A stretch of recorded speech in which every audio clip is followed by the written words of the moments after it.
Hey guys, welcome to the online e-learning platform of Agriculture and GK। मेरा नाम है अपूर्वा भारती और आज मैं आप सभी के लिए लेके आई हूँ SSC selection post previous year question paper जो कि एग्रीकल्चर एंड अलाइड पोस्ट का है।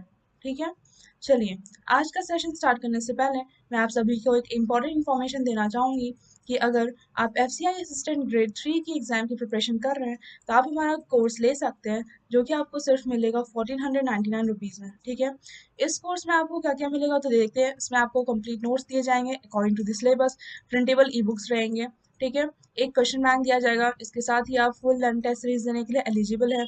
यूट्यूब क्लासेस रहेंगे, इसके साथ ही साथ आपको क्लास नोट्स भी प्रोवाइड किए जाएँगे, ठीक है?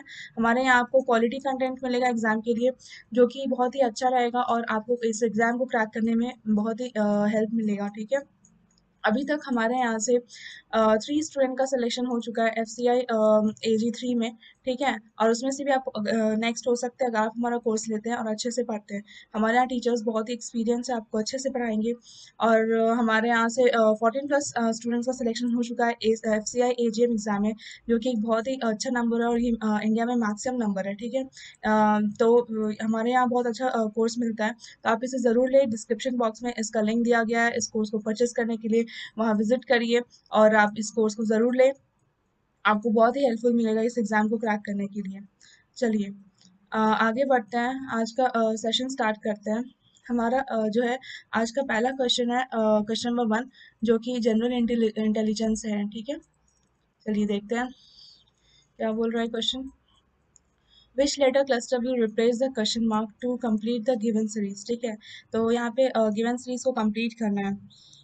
तो यहाँ पे क्या होगा कि आप देखिए वी के क्यू है, एक्स एम एस है, ए पी वी है, ई टी जेड। इसका नेक्स्ट सीरीज क्या होगा ये पूछ रहा है, ठीक है? तो जो वी के क्यू है तो आप क्या करिए अपने पेपर में ए से जेड तक लिख लीजिए, ठीक है? और जितने भी लेटर्स लिखे हैं आप वो सबको सर्कल कर लीजिए। सर्कल कर लीजिए तो आपको पता चलेगा कि पैटर्न कैसा हो रहा है। तो आप इस पैटर्न या आप ये पैटर्न ऑब्जर्व करिए कि जब भी आप देखिएगा कि वी और के बीच में 14 लेटर का गैप आ रहा है एंड के क्यू के बीच में 5 लेटर गैप आ रहा है, ठीक है? अगेन एक्स और एम के बीच में 14 लेटर का गैप आ रहा है एंड एम और एस के बीच में 5 लेटर का गैप आ रहा है। ये आप जब इंसर्कल करिएगा तो आपको पता चलेगा।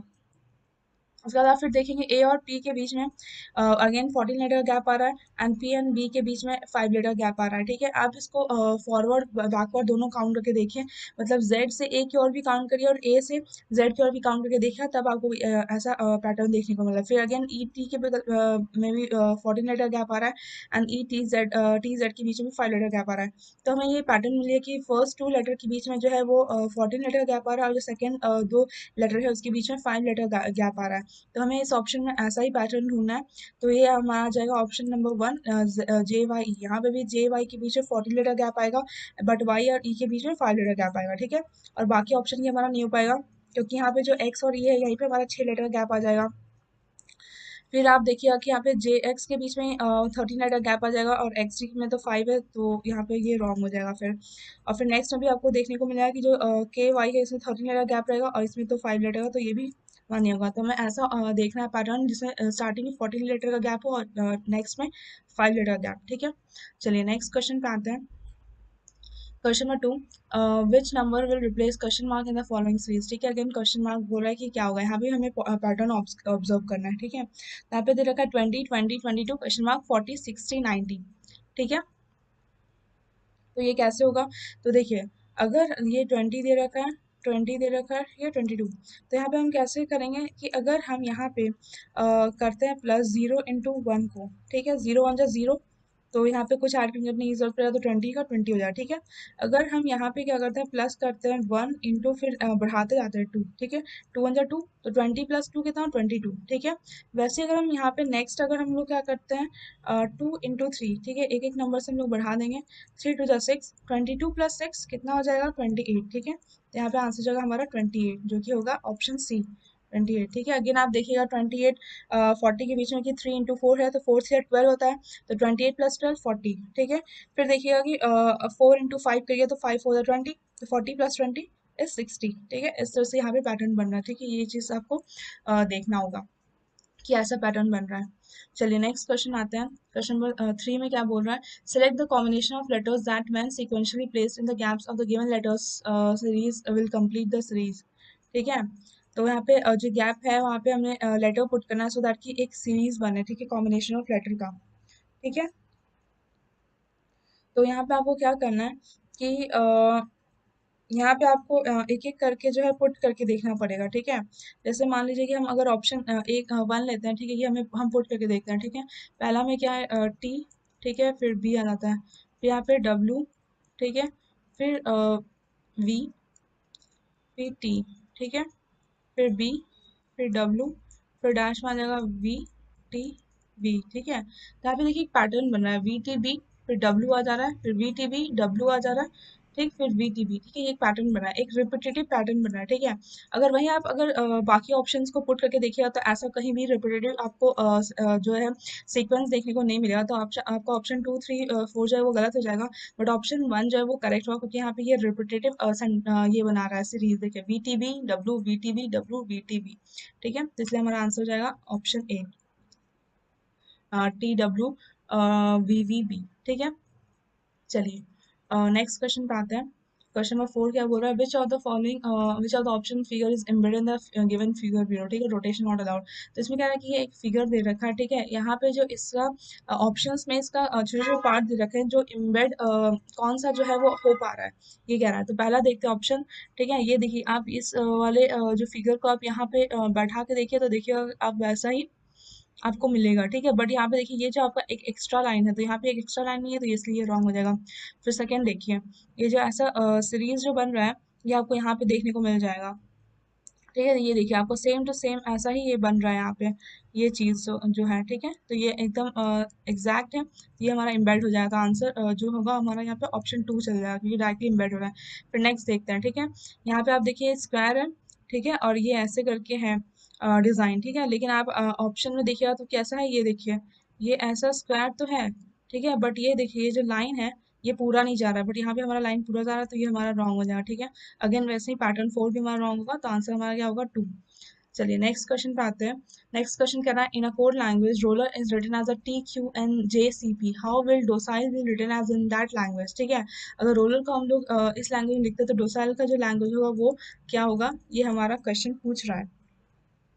तो देखिए हम पहले लिख देते हैं यहाँ पे रोलर। ठीक है, R O L L E R. ठीक है। और इसके नीचे हम इसका कोड वर्ड लिख देते हैं T Q N J C P. ठीक है। अगर हम यहाँ पे प्लस टू करते हैं लेटर, ठीक है, प्लस टू करते हैं तो हमारे पास टी आता है। ठीक है। वैसे अगर हम ओ के बाद प्लस टू करते हैं तो हमारे पास क्या आता है, क्यू। वैसे ही एल में अगर प्लस टू करते हैं मतलब एल के बाद एम, फिर एन। ठीक है। तो प्लस टू करते हैं तो हमारा एन आ जाता है। फिर एल के बाद वैसे ही अगर हम दो लेटर आगे जाते हैं तो जे आता है। ठीक है।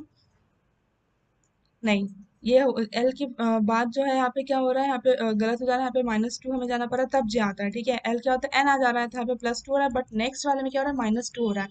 अगर हम एल के दो लेटर पीछे जाते हैं, मतलब एक लेटर के बाद जस्ट जे आ रहा है। ठीक है। ई के जस्ट दो लेटर के बाद क्या पहले सी आ रहा है, दो लेटर पहले। आर के ठीक दो लेटर पहले क्या आ रहा है, पी। तो हम देख रहे हैं कि पहले क्या हो रहा है कि दो लेटर के बाद वाला आ रहा है, और नेक्स्ट में क्या हो रहा है, माइनस टू टू लेटर हो जा रहा है। ठीक है। तो क्या होगा, डोसाइल में भी वैसे होगा। अगर हम डोसाइल लिखते हैं तो इसमें भी वैसा ही पैटर्न बनेगा। ठीक है।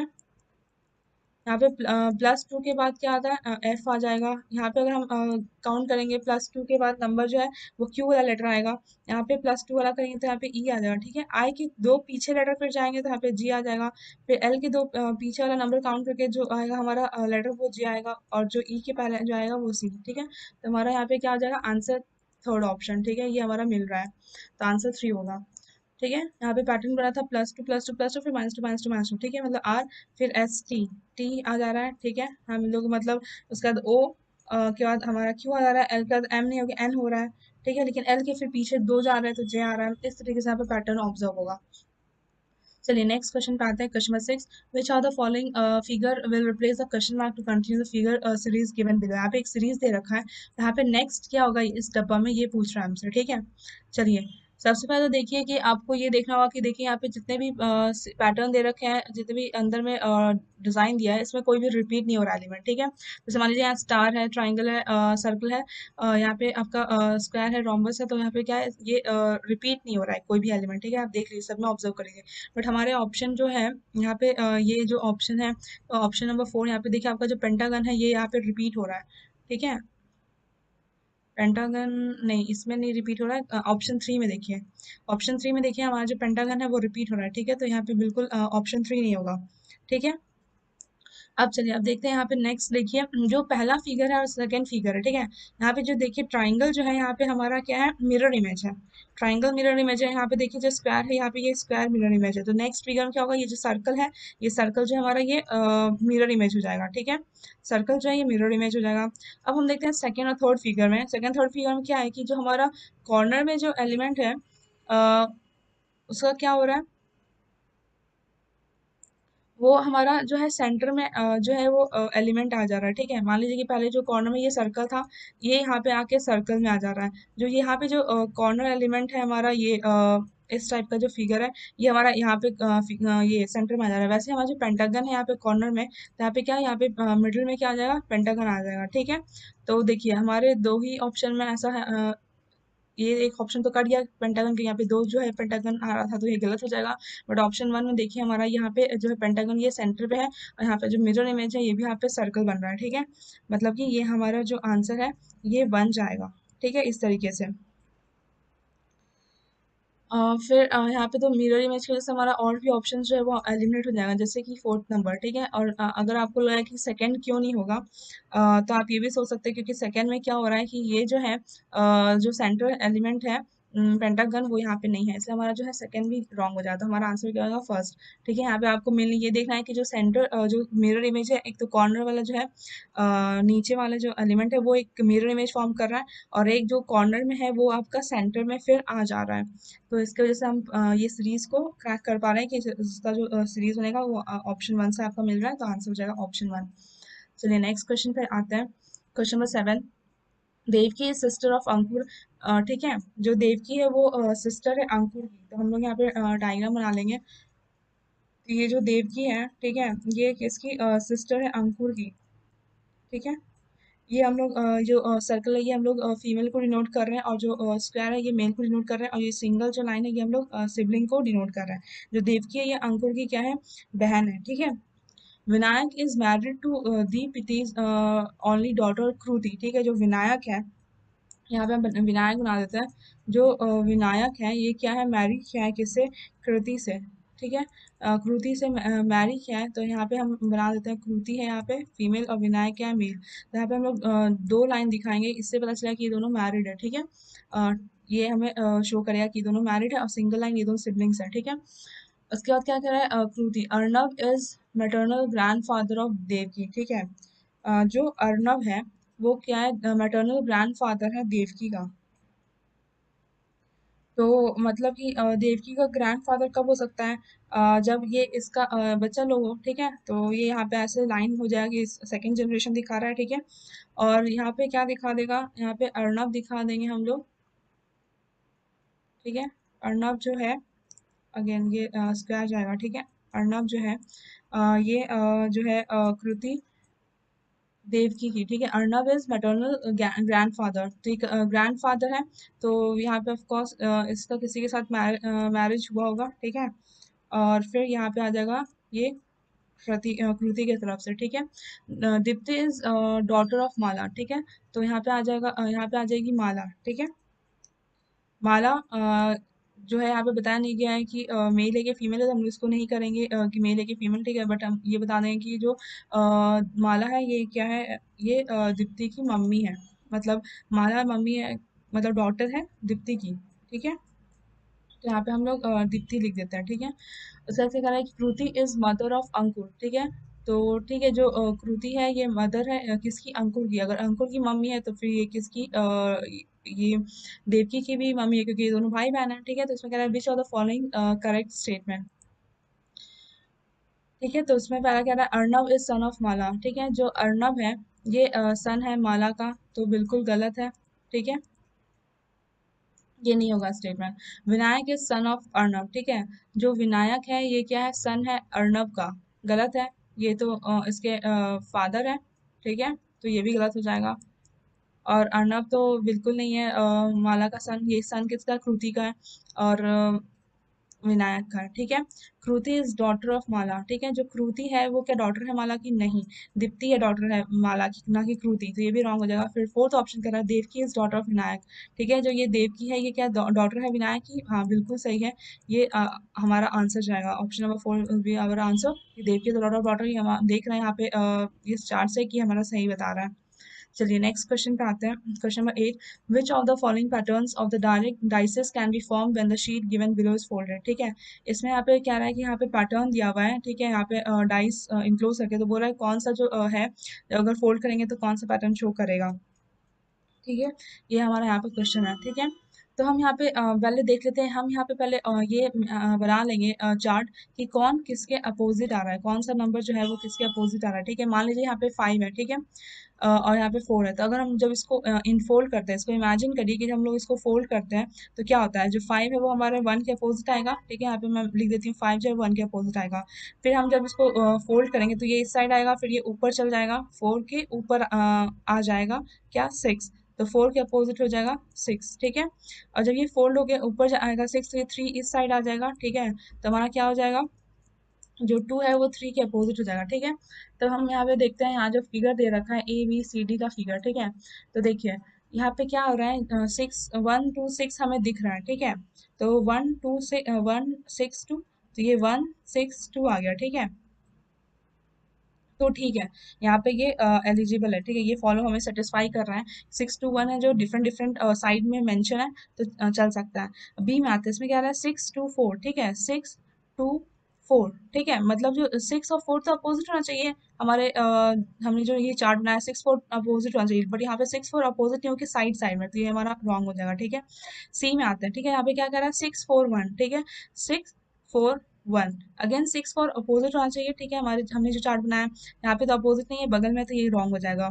फिर डी में आते हैं, इसमें कह रहा है 1 3 5, ठीक है, 1 3 5, ठीक है, जो 1 और 5 है अगेन अपोजिट आना चाहिए, ठीक है, हमारे चार्ट के अकॉर्डिंग 1 5 अपोजिट आना चाहिए, बट यहाँ क्या है साइड में, तो ये अगेन रॉन्ग हो जाएगा। तो हमारा जो है ओनली जो डाइस ए का जो पिक्चर है वही ओनली फॉलो होगा, तो यहाँ पे हमारे पास आंसर हो जाएगा फोर्थ ओनली ए, ठीक है।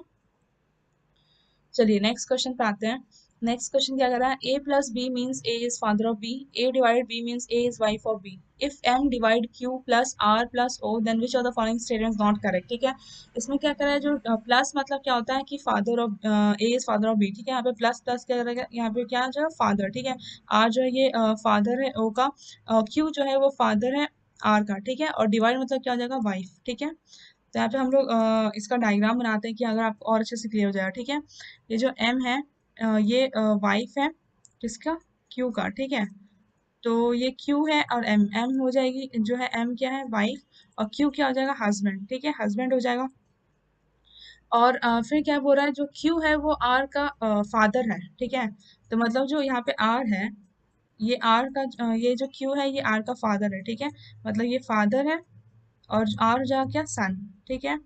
उसके बाद क्या कह रहा है कि R is father of O, ठीक है, यहाँ पे फिर क्या हो जाएगा, यहाँ पे जो O है, यहाँ पे क्या हो जाएगा, R फादर हो जाएगा, यहाँ पे फिर अगेन किसका, O का, ठीक है, तो यहाँ पे O सन हो जाएगा। चलिए अब यहाँ पे ऑप्शन में आते हैं।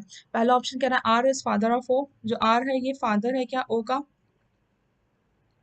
वो नहीं, R जो है वो फादर नहीं है O का, ठीक है, तो ये मतलब इसमें क्या कर रहा है कि which of the following not correct, ठीक है, नॉट करेक्ट कर रहा है, तो R is father of O, तो सही है हमारा ये स्टेटमेंट। सेकंड क्या कर रहा है कि M is maternal grandmother of R, ठीक है, जो एम है ये क्या मैटरनल ग्रैंड मदर है आर की, नहीं ये मैटरनल ग्रैंड मदर नहीं है, ये पैटर्नल ग्रैंड फादर होगा, ठीक है, तो ये ऑप्शन ये चल जाएगा रॉन्ग स्टेटमेंट, ठीक है, ये हमें चार्ट को फॉलो नहीं कर रहा है। फिर जो क्यू है, Q is parental grand father of वो, ठीक है, ये क्यू क्या है पेरेंटल गया, ठीक है, पापा की तरफ से, पैटर्न मतलब क्या पापा की तरफ से, ठीक है, तो ये आपका सही होगा।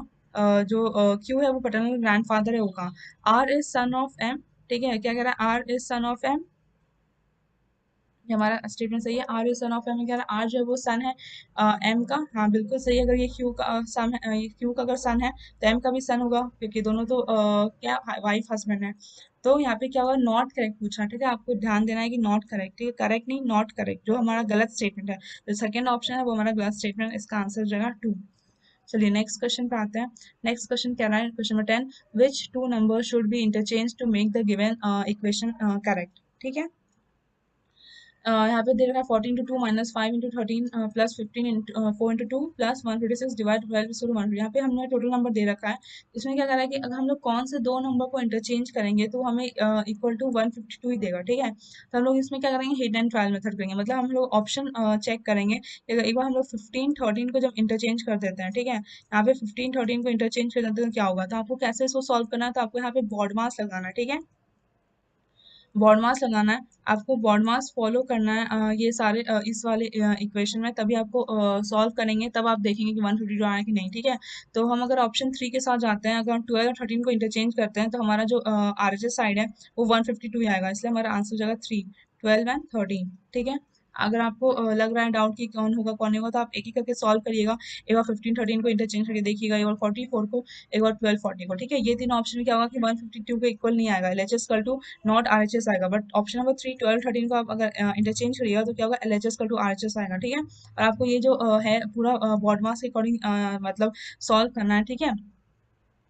मतलब कि ब्रैकेट पहले सॉल्व करना है, फिर अगर ओ आ जाएगा तो ऑफ द ब्रैकेट सॉल्व करना है, फिर D for division, M for multiplication, A addition and S subtraction, इसके अकॉर्डिंग आपको बॉड मास के अकॉर्डिंग सॉल्व करना है इस गिवन इक्वेशन में, ठीक है। तब एलएचएस आरएचएस आप चेक करिएगा।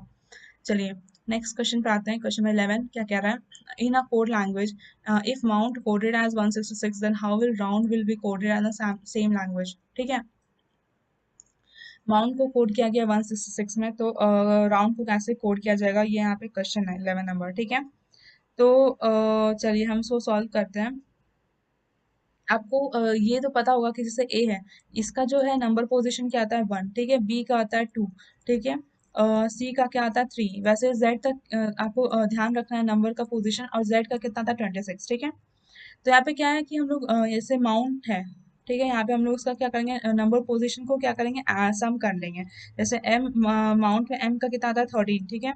ओ का कितना हो जाएगा 15, और यू का कितना आता है नंबर पोजीशन 21। वैसे ही एन का कितना होगा 14 प्लस टी का कितना 20। ये सब का अगर आप सम करते हैं तो इसका आ जाता है 83, ठीक है। फिर अगर आप इसको 2 से इंटू कर देते हैं तो इसका क्या आता है वैल्यू 166, ठीक है, 166 आ जाएगा। वैसे ही हम राउंड के साथ करेंगे, ठीक है। राउंड का आप देखते हैं, आर का जो है वो पोजीशन वैल्यू कितना आता है 18, फिर ओ का कितना आता है 15, ठीक है। यू का कितना आता है 21, ठीक है। एन का कितना आता है 14, और डी का कितना आएगा 4। ये सब का आप सम करते हैं तो इसका आ जाता है 72। फिर इसको अगर आप 2 से इंटू करते हैं तो इसका आ जाएगा 144, ठीक है। इसलिए यहाँ पे आंसर आ जाएगा हमारा 144, जो कि ऑप्शन सी है। इसलिए हम ऑप्शन 3 के साथ जाएंगे 144। चलिए नेक्स्ट क्वेश्चन पे आते हैं। Question number 12, select the combination of letters that when sequentially placed in the gaps of the given letter series will complete the series, ठीक है। ZOM dash Q dash YO dash S Q dash X dash M S dash N, ठीक है। तो यहाँ पे हम पढ़ते हैं तो यहाँ पे देखते हैं कि कोई सेंटेंस नहीं बन रहा है, तो इसलिए यहाँ पे कोई अगर रिपीटेड टाइप का पैटर्न नहीं ऑब्जर्व हो रहा है तो हम क्या करेंगे, एक एक करके ऑप्शन चेक करेंगे, ठीक है। एक एक करके डालेंगे, ठीक है, ये इसको डालेंगे इसको डालेंगे। अगर हम थर्ड ऑप्शन में आते हैं, अगर हम इसको डाल देते हैं, ठीक है, ZOM है, पहले मैं लिख लेती हूँ इसको, ठीक है। यहाँ से आपको पता चलेगा कि आपको पैटर्न ऑब्जर्व होगा, ठीक है। SQ dash X M S dash N, ठीक है। यहाँ पे मैं पुट करती हूँ N S, फिर N, फिर M, फिर N, ठीक है। यहाँ पे आई थिंक कुछ मिस हो रहा है, 1 2, ठीक है, M N, यहाँ पे आपका जाएगा Q, यहाँ पे आपका जाएगा यहाँ पे O X के बाद XMS, यहाँ पर आई थिंक कुछ मिसिंग हो रहा है, मैं फिर से लिख देती हूँ। यहाँ पे यहीं पे लिख देते हैं, एम के बाद यहाँ पे एस जाएगा, यहाँ पे एन, फिर यहाँ पे एम, फिर यहाँ पे एन ओ क्यू, ठीक है। तो आप ऑब्जर्व करिए जेड के बाद जो हमारा आ रहा है वाई, ठीक है, मतलब -1 हो रहा है पीछे की ओर, ठीक है। और फिर जब y के पास जब हमारा x आ रहा है तो फिर -1 हो रहा है, ठीक है। और फिर यहाँ पे आप देखिएगा कि जो SQN है ये हमारा रिपीट हो रहा है, SQN। फिर यहाँ पे आप देखिएगा SQN, फिर SQN जो है हमारा वो रिपीट हो रहा है। तो इस तरह से यहाँ पे पैटर्न बन रहा है कि हम पहले देखेंगे जो Z है, Z से जो है ये माइनस आएगा तो y, -1 करेंगे तो y, फिर y से -1 करिए तो आपका आ जाएगा x, ठीक है। और जो SQN है और SQN है वो आपका रिपीट होगा, SQN जो है आपका वो रिपीट होगा। तो इसलिए हमारा आंसर हो जाएगा ऑप्शन थर्ड। चलिए नेक्स्ट क्वेश्चन पे आते हैं। क्वेश्चन नंबर 13 क्या बोल रहा है कि select the option that is related to the third number in the same way that is second number is related to the first number, ठीक है। इसमें बोल रहा है कि इस तरीके से आपको देखना है कि जो फर्स्ट नंबर सेकंड नंबर से जिस तरीके से रिलेटेड है वैसे ही आपका जो थर्ड नंबर है वो फोर्थ नंबर से रिलेटेड होगा। तो अब देखते हैं 3:26 किस तरीके से रिलेटेड है, ठीक है।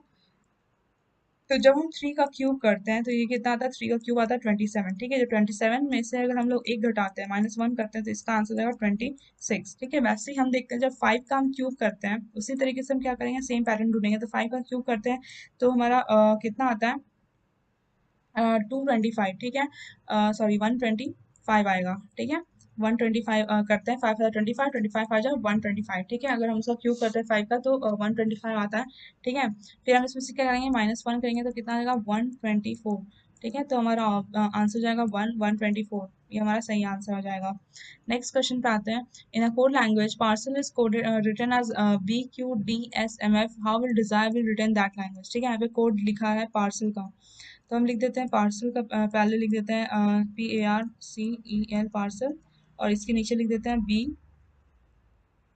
BQDSMF, ठीक है। यहाँ पे पैटर्न एक ऑब्जर्व करेंगे, देखिए यहाँ पे आपका उल्टा कर दिया गया। जब A के बाद क्या आता है B, P के बाद आता है Q, C के बाद D, R के बाद S, ठीक है। यहाँ पे हम क्रिस क्रॉस कर दिया गया है, और एक लेटर के जस्ट एक लेटर के बाद जो है हमारा नेक्स्ट लेटर आता है, जैसे A के बाद B, P Q, R के बाद S C D, L के बाद M, E के बाद F, ठीक है। वैसे हम डिजायर में भी ऐसे ही करेंगे, ठीक है। ये हमारा डिजायर है,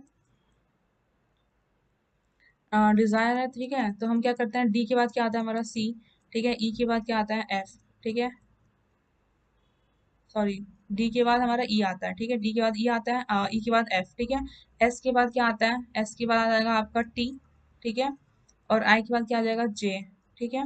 आर के बाद क्या आ जाएगा आपका एस, ई के बाद आ जाएगा एफ, ठीक है। अब देखिए FEJ TFS आपका कहाँ रहा है, ऑप्शन नंबर आप सेकंड में देखिएगा तो ये हमारा मैच कर रहा है, तो यहाँ आंसर जाएगा 2। चलिए नेक्स्ट क्वेश्चन पे आते हैं। Question number 15, select the correct mirror image of the given figure when the mirror is placed in its right side, ठीक है। मिरर राइट साइड में प्लेस किया गया है यहाँ पे, ठीक है। तो इसमें कह रहा है कि क्या होगा मिरर इमेज, तो आपको ये ध्यान रखना है कि मिरर इमेज में जो पास होता है, मिरर के जो साइड वाला एंड है वो साइड में रहता है, और जो दूर वाला एंड है वो दूर में रहता है, ठीक है। मतलब यहाँ पे आपको क्या आ जाएगा, मिरर इमेज में यहाँ पे एम आ जाएगा, यहाँ पे ठीक सर्कल वैसे ही ऊपर वाला पार्ट है वो कलर होगा। तो ऐसा किस में हो रहा है, एम आपका इसमें हो रहा है, ऊपर वाला पार्ट कलर हो रहा है। बट यहाँ पे जो ये चीज़ है यहाँ पे खाली होना चाहिए था, यहाँ पे खाली है, ऊपर भरा हुआ है। लेकिन इसका ये वाला जो पैटर्न है ये आपका देखिएगा रॉन्ग हो जाता है, तो ये तो बिल्कुल नहीं होगा। और फिर आप देखिए एम और इसमें ऊपर में कवर है, कलर है, एम और ऊपर में कलर है, ठीक है। हमारा आंसर हो जाएगा 3, ये बिल्कुल सही है और मैच कर रहा है हमारा मिरर इमेज से। चलिए नेक्स्ट क्वेश्चन पे आते हैं। क्वेश्चन नंबर 16 कह रहा है, 3 statements are given followed by 3 conclusions, नंबर 1 2 3, assuming the statements to be true even if they seem to be at variance with commonly known facts, decide which of the conclusion logically follows from the statement, ठीक है। पहला statement है no businessman is farmer, ठीक है। Some officers are businessman, all mechanics are officers. Conclusion, no mechanic is farmer, some businessman are farmers, some mechanics are not officer, ठीक है। तो हम यहाँ पे क्या वेन डायग्राम बनाएंगे। पहला क्या बोल रहा है, नो बिजनेसमैन इज फार्मर, ठीक है। यहाँ पे जो बिजनेसमैन है, ठीक है, और यहाँ पे क्या फार्मर है, नो है, मतलब ये नो बिजनेसमैन इज फार्मर, ठीक। सब उसका क्या था, सम ऑफिसर्स आर बिजनेसमैन, कुछ ऑफिसर्स जो है वो क्या है, बिजनेसमैन, ठीक है। तो यहाँ पे हम कर देते हैं कुछ ऑफिसर जो है वो यहाँ पे बिजनेसमैन है। उसके बाद क्या कह रहा है, ऑल मैकेनिक्स आर ऑफिसर, जितने भी मैकेनिक्स है वो सब ऑफिसर है, तो यहाँ पे हो जाएगा ऑल मैकेनिक्स आर ऑफिसर। या इस तरह से हमारा वेन डायग्राम बनेगा, ठीक है। अब चलिए कंक्लूजन पढ़ते हैं, देखते हैं फॉलो कर रहा है कि नहीं। नो मैकेनिक इज फार्मर, कोई भी मैकेनिक फार्मर नहीं है, तो ऐसा नहीं है, बस कोई बिजनेसमैन जो है वो फार्मर नहीं है, ठीक है। कोई भी बिजनेसमैन फार्मर नहीं है, नो मैकेनिक इज फार्मर ऐसा नहीं है, हो सकता है सब mechanic can be a farmer, क्योंकि हमारा स्टेटमेंट है वहाँ पे स्टेट नहीं किया है, दिया नहीं गया है, तो ये हमारा गलत हो जाएगा, ठीक है। हो सकता है कुछ मैकेनिक फार्मर हो सकता है, नहीं भी हो सकता है। सेकंड स्टेटमेंट बोला है सम बिजनेसमैन आर फार्मर्स, ठीक है। कुछ बिजनेसमैन जो है वो फार्मर, बिल्कुल गलत, ठीक है। कोई भी बिजनेसमैन जो है वो फार्मर नहीं है, ठीक है। नो बिजनेसमैन इज फार्मर, कोई भी नहीं है, तो इसमें सम कहाँ से आ जाएगा, तो गलत हो जाएगा। थर्ड कंक्लूजन क्या कर रहा है, सम मैकेनिक्स आर नॉट ऑफिसर, कैसे यहाँ पे जो ऑफिसर है वो सम ऑफिसर, ऑल मैकेनिक्स जो है वो ऑफिसर है, तो ऑल है तो क्या सम तो हो ही सकता है। अगर ऑल मैकेनिक्स आर ऑफिसर तो ऑल की मतलब क्या, सम मैकेनिक्स आर जो ऑफिसर है वो हो सकता है, ठीक है। नॉट और सम नहीं भी हो सकता है, ठीक है। सम हो सकते हैं, सम नहीं भी हो सकता है, ये बिल्कुल गलत है, बिल्कुल नहीं होगा। सम मैकेनिक्स और नॉट ऑफिसर कैसे हो सकता है, सम हो सकता है या फिर ऑल हो सकता है, ठीक है। नॉट तो बिल्कुल यहाँ पे नहीं आएगा।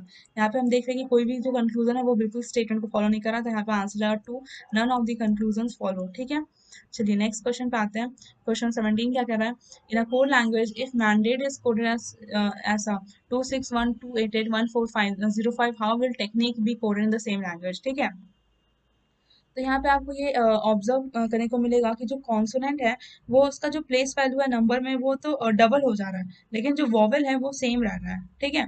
चलिए कैसे, तो अभी हम यहाँ पे लिख के देखते हैं, ठीक है। जो मैंडेट है, ठीक है, और हमारा वॉवेल क्या होता है, ए ई आई ओ यू, जो हमारा वॉवेल है ये तो आपको आता होगा, ए ई आई ओ यू इज अ वॉवेल, ठीक है। यहाँ पे हमारा कौन कौन सा वॉवेल है, यहाँ पे ए वॉवेल है, ए वॉवेल है, और ई जो है वो भी वॉवेल है, ठीक है। तो और एम का क्या होता है, एम का जो प्लेस है 13, ए का जो नंबर आता है वो है 1, एन का जाता है 14, डी का जाता है 4, ए का जाता है अगेन 1, टी का जाता है 20, और ई का जाता है एस, सॉरी 5, ठीक है। अब यहाँ पे देखिए 13 को डबल करते हैं तो 26, क्योंकि ये कॉन्सोनेंट है इसलिए इसे डबल कर रहा है। ए इज अ वॉवल तो हम लोग वही रख रहे हैं सेम। जो एन है ये क्या है, कॉन्सोनेंट है तो हम लोग इसको डबल कर दे रहे हैं। अगेन डी जो है वो कॉन्सोनेंट है, इसको हम लोग डबल कर दे रहे हैं, ठीक है।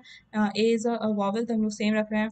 जो टी है वो हमारा क्या है, कॉन्सोनेंट है, हम उसको डबल कर दे रहे हैं, और ई जो है हमारा वॉवल तो उसको हम लोग वैसे ही रख रहे हैं। मतलब आप देख रहे हैं जो अगर हमारा जो कॉन्सोनेंट है उसको डबल हो जा रहा है और जो वॉवल है वो सेम रह रहा है, वैसे ही हम लोग टेक्निक में भी करेंगे, ठीक है।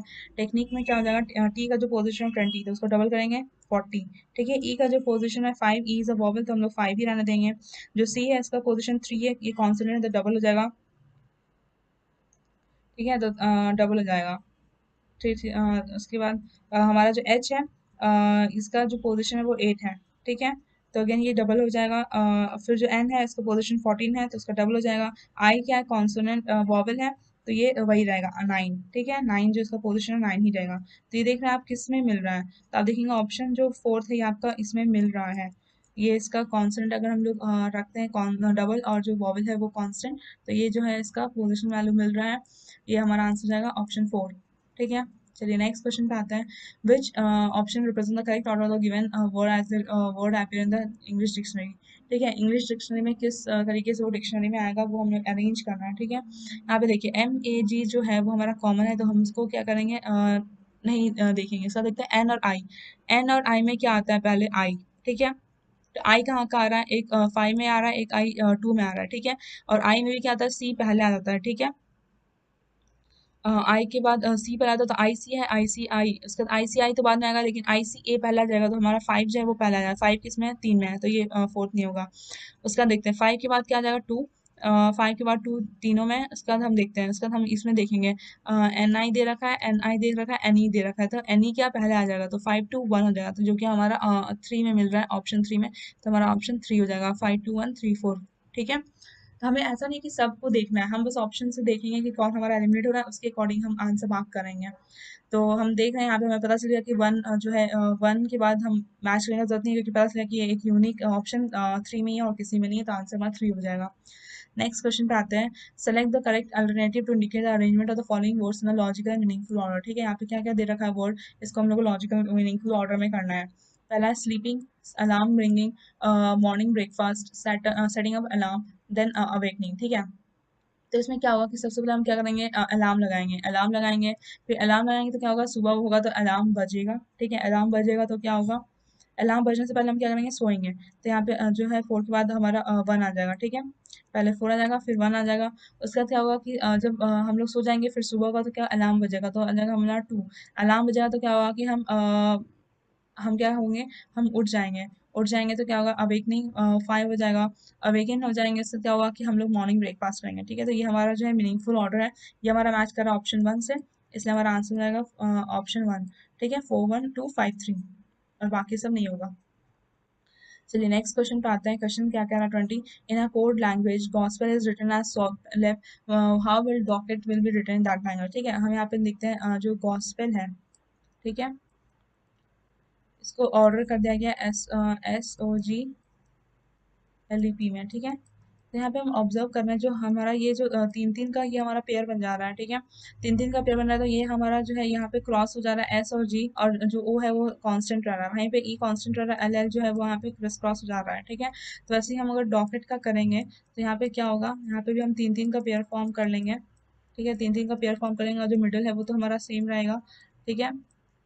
यहाँ पे क्या होगा, यहाँ पे क्रिस क्रॉस होगा, डी यहाँ पे आ जाएगा, सी हमारा यहाँ पे आ जाएगा, वैसे ही हमारा टी यहाँ पे आ जाएगा और के यहाँ पे आ जाएगा, तो हमारा क्या बनेगा, COD TE के कैसा ऑप्शन 4 में आ रहा है, ये हमारा आंसर हो जाएगा। चलिए नेक्स्ट क्वेश्चन पे आते हैं। क्वेश्चन 21 क्या बोल रहा है, select the option that is related to the third word in the same way as the second word is related to the first word. ठीक है, जो फर्स्ट वर्ड है अगर उस तरीके से हमारा जैसा रिलेटेड है सेकंड, वैसे ही हमारा थर्ड को फोर्थ से रिलेट करना है। तो क्या कर रहा है, ब्रिक्स हाउस, ठीक है, जो हमारा हाउस है वो किससे बनता है, ब्रिक्स से, ठीक है। तो बोन्स हमारा किससे बनता है, स्केल्टन से, ठीक है, तो इसलिए आंसर होगा 3 स्केल्टन, ठीक है। जिस तरीके से जो हाउस है वो ब्रिक्स से बनता है, तो हमारा जो स्केल्टन है वो किससे, बोन से बनता है, तो आंसर 3 हो जाएगा स्केल्टन। चलिए नेक्स्ट क्वेश्चन पे आते हैं। क्वेश्चन नंबर 22 क्या कह रहा है, in a code language, if vary is coded as 52292 and then how will same be coded in the same language। ठीक है, अगर vary को कोड किया गया है 52292 में, तो same को कैसे कोड किया जाएगा, ये यहाँ पे पूछ रहा है क्वेश्चन, ठीक है। तो देखिए क्या करिए कि आप पहले यहाँ से क्या करिए, A से M तक लिख लीजिए और इसके नीचे क्या करिए कि आप इसका पोजीशन वैल्यू लिख लीजिए, ठीक है, जैसे 1 2 3 करके M तक लिख लीजिए, ठीक है। फिर यहाँ पे N से Z तक लिख लीजिए, ठीक है, यहाँ पे Z 26 आ जाएगा, ठीक है। इस तरीके से आप लिखिए, ठीक है। तो आप यहाँ पे देखिएगा कि जो v है, ठीक है, वेरी में आता है, जो v है, v के अपोजिट आ जाता है e, ठीक है, और e का वैल्यू पोजीशन वैल्यू होता है 5, ठीक है। वैसे ही e के जो अपोजिट आएगा, ये आएगा v, इसमें जाएगा 22, ठीक है। जो i है जो r है, इसका अपोजिट आ जाएगा i, और इसका जो वैल्यू होता है वो होता है 9। वैसे ही y का जो अपोजिट है वैल्यू वो आ जाएगा, अपोजिट आएगा लेटर b, और इसका वैल्यू जाएगा 2, ठीक है। तो यहाँ पे हमारा हो रहा है 52292, ठीक है। इसी तरह से हम सेम के साथ भी करेंगे, ठीक है। सेम में हम कैसे करेंगे, पहले हम सेम लिख देते हैं। अब देखते हैं, जो s है इसके अपोजिट आ जाएगा हमारा h, ठीक है। ये अपोजिट हम कैसे देख रहे हैं, यहाँ पे जब हम लिखेंगे ना ABCD से M तक, फिर यहाँ पे नीचे आ जाएंगे N से लिखेंगे और उल्टा Z तक, ठीक है। यहाँ से यहाँ जाएंगे, फिर यहाँ पे इस तरीके से लिखेंगे, तो यहाँ पे हम देखेंगे, यहाँ ये जो दोनों अपोजिट है, ये चीज हम यहाँ पे देख रहे हैं अपोजिट लेटर को, ठीक है। तो वैसे ही क्या देखेंगे कि जो h है इसका पोजीशन वैल्यू आता है 8, ठीक है, 8, a का उल्टा जाएगा z, इसका जाता है 26, ठीक है। जो m का है वो अपोजिट है लेटर n, यहाँ पे आ जाएगा 14, और जो e है इसका अपोजिट में क्या आ जाएगा, लेटर b, और जो कि इसका वैल्यू जाएगा 22, ठीक है। मतलब क्या हो जाएगा, यहाँ पे हमारा बनेगा 8 2 6 1 4 2 2, ठीक है। तो आंसर क्या हो जाएगा 4, ये हमारा 4 से मैच कर रहा है, जो सेम का जो वैल्यू है कोड जो है, तो यहाँ पे आंसर 4 हो जाएगा। आई होप आपको सब समझ में आ रहा होगा। चलिए नेक्स्ट क्वेश्चन पे आते हैं। क्वेश्चन क्या है 23, which letter cluster will replace the question mark to complete the given series. यहाँ पे हमें सीरीज को कंप्लीट करना है, ठीक है। तो देखिए प्राइस क्या रहा है, फिर आ रहा है सी, फिर RTIC RTKC, ठीक है।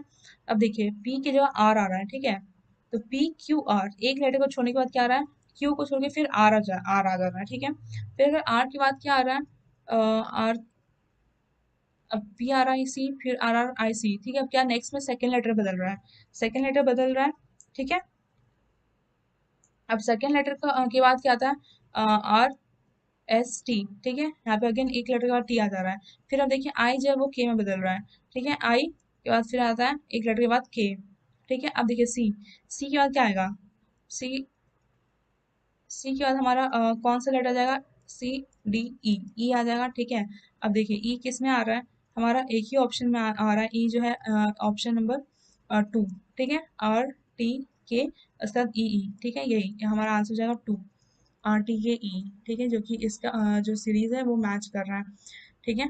चलिए नेक्स्ट क्वेश्चन पे आते हैं। क्वेश्चन नंबर 24 क्या कह रहा है, Persia is related to Iran in the same way Burma is related to, ठीक है। जो पर्सिया है ये ईरान का क्या है, ओल्ड नेम है, ठीक है। पहले हम जो ईरान को पर्सिया नाम से जानते थे, वैसे ही जो बुर्मा है वो किसका ओल्ड नेम है, ठीक है। तो इसका आंसर होगा फोर म्यांमार, ठीक है।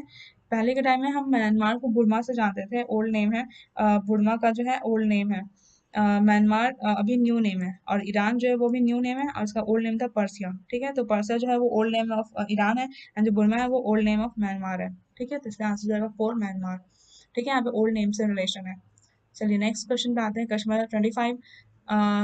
तो इसमें क्या कह रहा है, three statements are given followed by four conclusion numbered 1 2 3 4, assuming the statement to be true even if they seem to be at variance with commonly known facts, decide which of the conclusion logically follow from the statements, ठीक है। तो इसमें statement conclusion दे रखा है, तो उसमें आपको देखना है कि कौन सा जो कंक्लूजन है वो स्टेटमेंट के अकॉर्डिंग फॉलो नहीं करता है। तो स्टेटमेंट कह रहा है some horses are camels, some houses are mouses are camels, all mouses are ants. तो हम यहाँ पे वेन डायग्राम बना लेंगे। तो कैसे बना लेंगे, तो सबसे पहले क्या बोल रहा है क्वेश्चन कि सम हॉर्स आर कैमल, जो कुछ हॉर्स जो है वो कैमल है। तो यहाँ पे हॉर्स कैमल का बना लेते हैं। यहाँ पे हमारा कैमल आ जाएगा, यहाँ पे आ जाएगा हॉर्स, ठीक है। तो कुछ हॉर्स जो है वो कैमल है, ठीक है। Some mouse are camel, some mouse यहाँ पे हमारा कैमल है, ठीक है। Some mouse are camel, all mouse are ant, जितना भी माउस है वो सब क्या एंट है, ठीक है। तो ये कंक्लूजन क्या है, नो हॉर्सेस आर एंट्स, ठीक है। नो हॉर्सेस आर एंट। तो यहाँ पे हम देखते हैं ये हॉर्स है एंट है, तो बिल्कुल ऐसा नहीं हो सकता, हमें स्टेटमेंट में ऐसा कुछ दिया नहीं गया है। कुछ एंड हॉर्स हो भी सकता है, नहीं भी हो सकता, बिल्कुल ऐसा नहीं हो सकता, नहीं हो सकता। तो ये स्टेटमेंट रॉन्ग हो जाएगा, कंक्लूजन रॉन्ग हो जाएगा। Second conclusion, some ants are mouses, ठीक है। कुछ एंट जो है वो माउस है, हाँ। ऑल ऑल माउस जो है वो एंट है, ऑल माउस एंट है, तो सम माउस एंट हो सकता है, बिल्कुल सही है। अगर सब हो सकता है तो कुछ भी हो सकता है, ठीक है। कुछ मतलब सम माउस विल बी एंट, ठीक है, सही है। नेक्स्ट क्वेश्चन पे आते हैं। थर्ड थर्ड कंक्लूजन क्या कह रहा है, सम एंट्स आर कैमल, ठीक है। जो सम एंट है क्या वो कैमल है, हाँ बिल्कुल जरूर है। अगर अगर ऑल माउसेस आर एंट्स है तो और सम माउसेस आर कैमल्स है, तो हमारा क्या हो सकता है, सम एंट्स आर कैमल्स हो सकता है। थर्ड कंक्लूजन में हमारा फॉलो करा स्टेटमेंट को। फोर्थ क्या कह रहा है कि नो माउस इज हॉर्स, ठीक है। क्या कह रहा है कि कोई भी माउस जो है वो हॉर्स नहीं है, बिल्कुल नहीं, ऐसा बिल्कुल नहीं हो सकता, ठीक है। कुछ तो हो ही सकता है, यहाँ पे स्टेटमेंट हमें कहीं ऐसा नहीं लिखा है कि नो माउस इज हॉर्स, ठीक है। हो सकता है some mouse can be horse, ठीक है। तो ये हमारा क्या होगा, फोर्थ कंक्लूजन रॉन्ग हो जाएगा। तो क्या हमारा हम लोग सेकंड और थर्ड कंक्लूजन जो है वो फॉलो करा स्टेटमेंट को। तो ऑप्शन में देखते हैं, जो ऑप्शन सेकंड है यही हमारा जो है करेक्ट दे रहा है कि ओनली कंक्लूजन 2 एंड 3 फॉलो। ये हमारा आंसर 2 हो जाएगा। चलिए नेक्स्ट क्वेश्चन, अब हमारा स्टार्ट था इंग्लिश लैंग्वेज बेसिक नॉलेज का, ठीक है। क्या कह रहा है पहला question, choose the option that is correct passive form of given state sentence, ठीक है। तो इसको पैसिव फॉर्म में कौन सा है, एक्टिव फॉर्म में दिया, इसको हम लोग को पैसिव फॉर्म में चेंज करना है। तो क्या कह रहा है क्वेश्चन का, the teacher told Meera to recite the poem, ठीक है। इसका आंसर जाएगा one, Meera was told to recite the poem by the teacher. Next में क्या कह रहा है, कॉम्प्रीहेंशन दे रखा है, ठीक है। Read the passage and answer the question given below. आप क्या करिए, इस वीडियो को पॉज करिए और ये जो कॉम्प्रीहेंशन दे रखा है इसको आप रीड करिए, ठीक है। मैं राइट क्वेश्चन पे आती हूँ। क्वेश्चन नंबर जो है वो क्या कह रहा है, choose the option that complete the statement correctly. EF scale tell us about, ठीक है। जो ईएफ स्केल है वो किसके बारे में बताता है। तो अगर आप यहाँ पे स्टेटमेंट पढ़िएगा, यहाँ पे ये वाला कि scientist can rank the tornado on the enhanced Fujita scale and EF scale which ranges from EF 0 to EF 5, ठीक है। उसके बाद इसको आगे पढ़िए कि for example a tornado that only damages trees but does not significantly damage buildings would be rated as EF0 with wind speed between 65 to 85 mph. A tornado that blow away buildings and rips up sidewalks on the other side would be rated as EF5, ठीक है, with speed over 200 mph, ठीक है। इसमें क्या करना है कि जो यहाँ पे EF5 EF0 को स्केल किया गया है, EF मतलब क्या, किस चीज को स्केल कर रहा है, तो कितना इंटेंसिटी है टोर्नाडो को, ठीक है। मतलब कि अगर EF0 है तो थोड़ा कम इंटेंसिटी टोर्नाडो का, तो क्या कर रहा है कि ये ज्यादा नुकसान नहीं पहुंचा रहा है। बट वही अगर EF5 है तो बहुत ज्यादा जोर से टोर्नाडो आ रहा है, ये बिल्डिंग्स वगैरह को रप्चर कर दे रहा है, ठीक है, और साइडवॉक वगैरह में क्रैक ला दे रहा है। तो इससे क्या हो रहा है कि इंटेंसिटी बता रहा है कि टोर्नाडो कितना ज्यादा है कितना कम। तो ये आंसर क्या हो जाएगा, यहाँ पे ऑप्शन 3 हो जाएगा कि EF scale tells about the what the intensity of tornado is, ठीक है। Answer will be 3। चलिए नेक्स्ट क्वेश्चन पे आते हैं।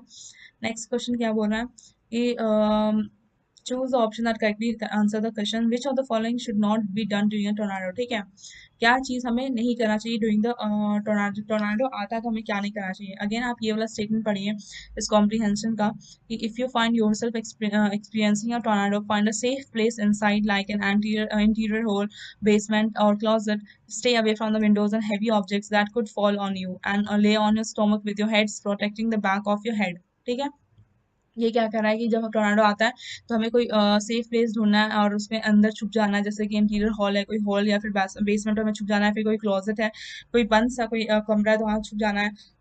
हम लोग को विंडो खिड़की से दूर रहना है, हेवी ऑब्जेक्ट से दूर रहना है। ठीक है, और जो कि हमारे ऊपर फॉल कर सकता है, हमारे ऊपर गिर सकता है जो कि ठीक है, और गिरेगा तो नुकसान होगा, तो इसलिए क्या होगा कि हम उससे दूर रहना है।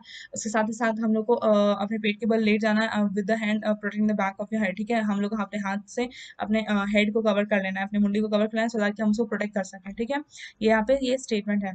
ठीक है, आप देखते हैं यहाँ पे क्या क्या कह रहा है कि नॉट डन ड्यूरिंग, इसमें कह रहा है कि क्या चीज हम लोग को टोर्नाडो के समय नहीं करना चाहिए, क्या नहीं करना चाहिए, क्या करना चाहिए नहीं, क्या नहीं करना चाहिए। तो बी इंडोर, ठीक है, हमें इंडोर में छुप जाना चाहिए, सही बात है। Take shelter in the basement, basement area में छुप जाना चाहिए, सही है। लाई डाउन ऑन स्टोमक, सही है कि हम लोग स्टोमक के बल हम लोग लेट जाना चाहिए और अपने हेड को कवर करना चाहिए with help of hand, so that कि वहाँ पे इंजर्ड नहीं हो। और सर कह रहा है be close to heavy object, बिल्कुल गलत है स्टेटमेंट। हमें हैवी ऑब्जेक्ट से दूर रहना है, सो दैट कि वो हमारे ऊपर ना गिर सके। ठीक है, हैवी ऑब्जेक्ट प्लस विंडो के साथ से दूर रहना है। यहाँ पे ले रखा है stay away from the window and heavy object. ये जो है यहाँ पे आंसर हमारा 4 हो जाएगा। ठीक है, ये रॉन्ग स्टेटमेंट दे रखा है। चलिए नेक्स्ट क्वेश्चन पे आते हैं। क्वेश्चन नंबर 4 क्या कह रहा है, choose a option that answers the question correctly, which of the following is not a requirement for the formation of tornado. ठीक है, इसके लिए हमें जो गिवन स्टेटमेंट है इसमें से क्या हमें जरूरत नहीं होती है जब हमारा टोर्नाडो बनता है। ठीक है, तो हम पहले देखते हैं कि टोर्नाडो कैसे बनता है। ठीक है, तो यहाँ पे दे रखा है कि a tornado forms when the warm moist winds meet the cold dry winds। ठीक है, टोर्नाडो फॉर्म होता है जब वार्म मॉइस्ट विंड होता है, जब वो मीट करता है कोल्ड ड्राई विंड से। ठीक है, ये क्या काउज करता है, warm and cold air to spin, ये स्पिन करता है एक दूसरे के आजू बाजू, और जो कि इनविजिबल हॉरिजॉन्टल ट्यूब के जैसा फॉर्म हो जाता है। ठीक है, हॉरिजॉन्टल मतलब ऐसा, हॉरिजॉन्टल सॉरी ऐसा हॉरिजॉन्टल इस टाइप का ट्यूब बना लेता है। And draft then tilts the horizontal spinning winds vertical. ठीक है, धीरे धीरे हॉरिजॉन्टल के बाद ये वर्टिकल का रूप ले लेता है, and causing the wind to spin more violently and form of funnel tube। ठीक है, ये जो फॉर्म ऑफ फनल ट्यूब क्या कर रहा है, ये एंड रिजल्ट है। ठीक है, ना कि इसका फॉर्मेशन का काउज है। Once this formation funnel cloud grows longer and touches the earth surface, it becomes a tornado. जब ये अर्थ सरफेस को टच हो जाता है तो ये टोर्नाडो का रूप ले लेता है। तो यहाँ पे क्या है, which of the following not, जो क्या है जो फॉर्मेशन ऑफ टोर्नाडो में हेल्प नहीं करता। तो इसमें क्या कर रहा है, warm and humid winds down below, सही है, वार्म एंड ह्यूमिड विंड हमें चाहिए। Cold and dry wind up above, ठीक है, बिल्कुल सही है कि जब हमारा वार्म एंड ह्यूमिड विंड जब मिलता है कोल्ड एंड ड्राई विंड से, तब ये हमारा क्या होता है, तब हमारा टोर्नाडो का फॉर्मेशन होता है। अपवर्ड ड्राफ्ट, ठीक है, बिल्कुल सही है कि हमारा ये अपवर्ड नीचे से ऊपर की ओर जो है वो एयर का मूवमेंट होता है अपवर्ड ड्राफ्ट के जैसा। ठीक है, अब फनल क्लाउड, ये फनल क्लाउड जो है ना, ये बिल्कुल फॉर्मेशन ऑफ टोर्नाडो में हेल्प नहीं करता। ये क्या एंड रिजल्ट है। फनल क्लाउड कब बनता है, ये एंड रिजल्ट है जब ये सब एक्शन हो जाता है, हमारा कोल्ड ड्राई विंड मीट कर जाता है वार्म ह्यूमिड विंड से, जब अपवर्ड ड्राफ्ट वगैरह हो जाता है उसके बाद जो है फनल क्लाउड फॉर्म होता है। ठीक है, ये रिक्वायरमेंट नहीं है, तो इसका आंसर हो जाएगा 4। ये हमारा एंड रिजल्ट है फनल क्लाउड, तो आंसर 4 हो जाएगा। चलिए नेक्स्ट क्वेश्चन पे आते हैं। नेक्स्ट क्वेश्चन क्या कर रहा है कि टोर्नाडो स्ट्रेच फ्रॉम। ठीक है, जो टोर्नाडो है वो कैसे स्ट्रेच करता है, तो इसका आंसर हो जाएगा warm wind to cold wind. ठीक है, यहाँ पे हमने जस्ट अभी थोड़ी देर पहले स्टेटमेंट पढ़ा था कि कैसे फॉर्म होता है। This cause the warm and cold air to spin around each other in an invisible horizontal tube. ठीक है, हॉरिजॉन्टल ट्यूब से ये फॉर्म करता है, then updraft then tilts the horizontal spinning winds vertical, causing the wind to spin more violently and form a funnel cloud। ठीक है, इसलिए stretch क्या करता है, वार्म विंड से कोल्ड विंड, हमारा आंसर हो जाएगा 3। चलिए नेक्स्ट क्वेश्चन पे आते हैं। नेक्स्ट क्वेश्चन क्या कह रहा है कि tornado can affect the area of dash before subsides. ठीक है, कितना एरिया को ये अफेक्ट कर सकता है, जिससे इससे पहले कि जब ये खत्म हो जाए, टोर्नाडो जब खत्म हो जाता है इससे पहले कितना एरिया को कवर कर लेता है। तो ये आप इस स्टेटमेंट में देखिएगा कि यहाँ पे गिवन है कि tornadoes are large destructive columns of spinning air and that stretch from thunderstorm to the ground। ठीक है, they have the wind speed of over 300 miles per hour। 300 miles per hour जो है इसका wind speed है, grow over a mile wide and travel over 50 million miles before dissolving। before dissolving मतलब before सबसे मतलब कि खत्म होने से पहले ये 50 माइल तक कवर कर लेता है। ठीक है, 50 माइल जो है यहाँ पे इंपॉर्टेंट है। यहाँ पे हमारा ऑप्शन देखिए 50 माइल क्या है, ऑप्शन 4 में हमारा 50 माइल्स है। ठीक है, तो ये आंसर हो जाएगा 4। Tornado can affect the area of 50 miles before it subsides. ठीक है, तो आंसर विल बी 4। चलिए नेक्स्ट क्वेश्चन पे आते हैं। नेक्स्ट क्वेश्चन क्या कह रहा है, question number 7, given below are 4 jumble sentence, pick the option that gives the correct order. ठीक है, तो यहाँ पे हम पढ़ते हैं क्या है। ए दे रखा है, it took us a long time to make the ladder but we finished it before night angle. B है, we had to fix the ladder to the lower branches of our tree. C है, the ladder was then pulled up and fixed in place. We did this by shooting an arrow with a rope attached to it over the branch. ठीक है, तो आप यहाँ पे sentence पढ़ के तो पता चल रहा है कि सबसे पहले जो है हमारा ये बी आएगा, we had to fix the ladder to the lower branches of our tree. ठीक है, यहाँ पे हमारा जो पहला है वो बी आ जाएगा। फिर सेकंड में हमारा डी आएगा, we did this by shooting an arrow with a rope attached to it over the branch. ठीक है, पहले तो कह रहा है कि हमें जो है वो लैडर को फिक्स करना to the lower branch of a tree. ठीक है, तो इसको हम लोग कैसे किए, तो ये हमारा डी में बता रहा है कि हम लोग कैसे किए। तो हम लोग किए by shooting an arrow with a rope attached to it over the branch. ठीक है, हम लोग क्या किए, एरो शूट किए, उसके रोप की हेल्प से हम लोग उसको फिक्स किए। ठीक है, हमारा टू चल जाएगा। फिर थ्री में आएगा, the ladder was an pulled up and fixed in place. ठीक है, ऐसे हम लोग क्या किए, हम लोग वहाँ पे रोप डालने के बाद क्या किया, उसको लैडर को पुल किया और फिर फिक्स किए प्लेस में। ठीक है, फोर्थ में क्या हो जाएगा, A it took us a long time to make the ladder but we finish it before nightfall. ठीक है, लास्ट में क्या हुआ है कि हमने इस काम को बहुत देर तक किया बट ये लास्ट में मतलब रात होने से पहले खत्म हो गया। तो ये हमारा एक परफेक्ट हमारा एक मीनिंगफुल सेंटेंस बन रहा है। ठीक है, मीनिंगफुल पैराग्राफ फॉर्म हो रहा है इस सेंटेंस से। तो यहाँ पे आंसर है क्या, 3, BDCA। ठीक है, चलिए नेक्स्ट क्वेश्चन पे आते हैं। क्वेश्चन नंबर क्या बोल रहा है, comprehension यहाँ पे अगेन दे रखा है, in the following passage some words have been deleted, fill in the blanks with the help of the alternatives given, select the most appropriate option for the each blank. ठीक है, यहाँ पे हमें एप्रोप्रिएट ईच ब्लैंक के लिए word ढूंढना है। ठीक है, तो पहला के लिए कह रहा है, select the most appropriate option और to fill in the blank one. ठीक है, वन के लिए बोला है, the dash of Kaziranga national park in Assam are dash a new plan to save the endangered rhino. ठीक है, तो यहाँ पे क्या आ जाएगा, द डैश ऑफ क्या। ठीक है, तो अगेन यहाँ पे पीपल नहीं हो सकता क्योंकि यहाँ पे कोई पीपल तो रहता नहीं है। काजीरंगा नेशनल पार्क में यहाँ पे लोग घूमते हैं एज अ टूरिस्ट प्लेस जैसा। फिर गवर्नमेंट भी है, वो गवर्नमेंट भी नहीं आएगा क्योंकि जो government of national Kaziranga national park in Assam are, ऐसा नहीं हो सकता। क्या जो वहाँ पे जो इसको संभालते हैं, काजीरंगा नेशनल पार्क को जो देखभाल करते हैं, तो हम लोग क्या बोलेंगे, ऑथोरिटीज। ठीक है, तो यहाँ पे आंसर हो जाएगा ऑप्शन 4, ऑथोरिटीज। क्या होगा, the authorities of Kaziranga national park in Assam are dash a new plan to save the endangered rhino. तो हमारा क्या हो जाएगा, आंसर 4, ऑथोरिटीज। चलिए नेक्स्ट फिल इन देखते हैं। नेक्स्ट क्या बोल रहा है, select the most appropriate option for the blank two. यहाँ पे हम ब्लैंक टू के लिए देखेंगे कि पहला तो हो गया कि the authorities of Kaziranga national park in Assam are dash a new plan to save the endangered rhino. ठीक है, तो यहाँ पे क्या होगा, हम लोग न्यू प्लान को क्या कर रहे हैं, पहले क्या कर रहे हैं, अडॉप्ट कर रहे हैं। ठीक है, ठीक है, तो इसका आंसर है क्या, टू अडॉप्टिंग द डैश, मतलब the authorities of Kaziranga National Park in Assam are adopting a new plan to save the endangered। ठीक है, अगेन फॉस्टरिंग नहीं हो सकता, थिंकिंग, क्या थिंकिंग बिल्कुल नहीं हो सकता। ठीक है, कि हम लोग यहाँ पे सोच रहे हैं, यहाँ पे हम लोग इम्प्लीमेंट या फिर ऐसा कर सकते हैं कि हम लोग यहाँ पे सोच रहे हैं कि हम लोग उस न्यू प्लान को लेंगे। ठीक है, अप्लाई करेंगे। अडॉप्टिंग भी नहीं हो सकता। ठीक है, अडॉप्ट कर रहे हैं। ठीक है, चलिए नेक्स्ट फिल इन पे आते हैं। नेक्स्ट फिल इन 3 के लिए हम लोग देखते हैं। ठीक है, select the most appropriate option to fill in the blank 3। तो यहाँ पे क्या होगा कि nearly 50 school children from the neighbouring village will take part in the training programme on dash. ठीक है, तो इसका आंसर होगा 3, कॉम्पेंसेशन। ठीक है, क्या होगा कि nearly 50 school student from the neighbouring village will take part in a training programme on compensation. ठीक है, चलिए नेक्स्ट फिल इन देखते हैं। Select the most appropriate option to fill in the blank 4, the 3-day programme dash trekking in the park and dash with experts. ठीक है, तो क्या कर रहा है, जो 3-डे प्रोग्राम है वो क्या कर रहा है, ट्रैकिंग भी ले रहा है। ट्रैकिंग तो क्या होगा इसका आंसर 2, इंक्लूड्स। ठीक है, ये हमारा सही बैठ रहा है सेंटेंस का कि द 3-डे programme includes trekking in the park and dash with experts. ठीक है, जो हमारा 3 दिन का प्रोग्राम है उसमें हमारा ट्रैकिंग इंक्लूडेड है, तो यहाँ पे आंसर 2, इंक्लूड्स। नेक्स्ट क्या कह रहा है, fill in, select the most appropriate option for the fill in 5। ठीक है, 5 के लिए हम लोग को देखना है कि द 3-डे programme includes trekking the park and dash with expert. Dash क्या होगा, डिस्कशंस। ठीक है, एक्सपर्ट के साथ हम क्या कर सकते हैं, डिस्कशंस कर सकते हैं। ठीक है, लड़ाई झगड़ा तो नहीं कर सकते हैं। ठीक है, डिस्क्लेमेशंस नहीं कर सकते हैं। ठीक है, आर्ग्यूमेंट नहीं करना है, वहाँ पे हम डिस्कशन कर रहे हैं, तो discussion will be the right answer. तो हम आ जाएंगे ऑप्शन 4 के साथ। ठीक है, चलिए नेक्स्ट क्वेश्चन आता है, question number 13, choose the option that is correct active form of the given sentence. He was ordered by his boss to finish the project soon. इसका आंसर होगा 2, his boss ordered him to finish his project soon. Next question है identify the segment in the sentence which contains the grammatical error. ठीक है, यहाँ पे कह रहा है जो ग्रामेटिकल एरर है वो वाला पार्ट हमें चुनना है। तो कह रहा है the monster in the film was the most ugliest I ever saw. देखिए यहाँ पे कह रहा है मोस्ट भी है अगलीस्ट भी है। ठीक है, मतलब हम लोग मोस्ट के साथ हम लोग कभी भी सुपरलेटिव और कंपैरेटिव डिग्री नहीं लगाते हैं। ठीक है, यहाँ पे जो अगलीस्ट है ये क्या एकदम सुपरलेटिव डिग्री लगा दिया तो यहाँ पे नहीं होगा। ठीक है, तो इसका जो एरर है यहाँ पे ये चल जाएगा ऑप्शन 3 के साथ, द मोस्ट अगलीस्ट। ठीक है, द मोस्ट अगली हो सकता है, मोस्ट लग गया ऑलरेडी, ये कंपेयर कर दिया कि बहुत ज्यादा, और अगलीस्ट मतलब क्या उसमें भी वो बता रहा है एकदम कि बहुत ज्यादा, तो नहीं, एक ही होगा, मोस्ट के साथ अगली लग सकता है, अगलीस्ट नहीं होगा।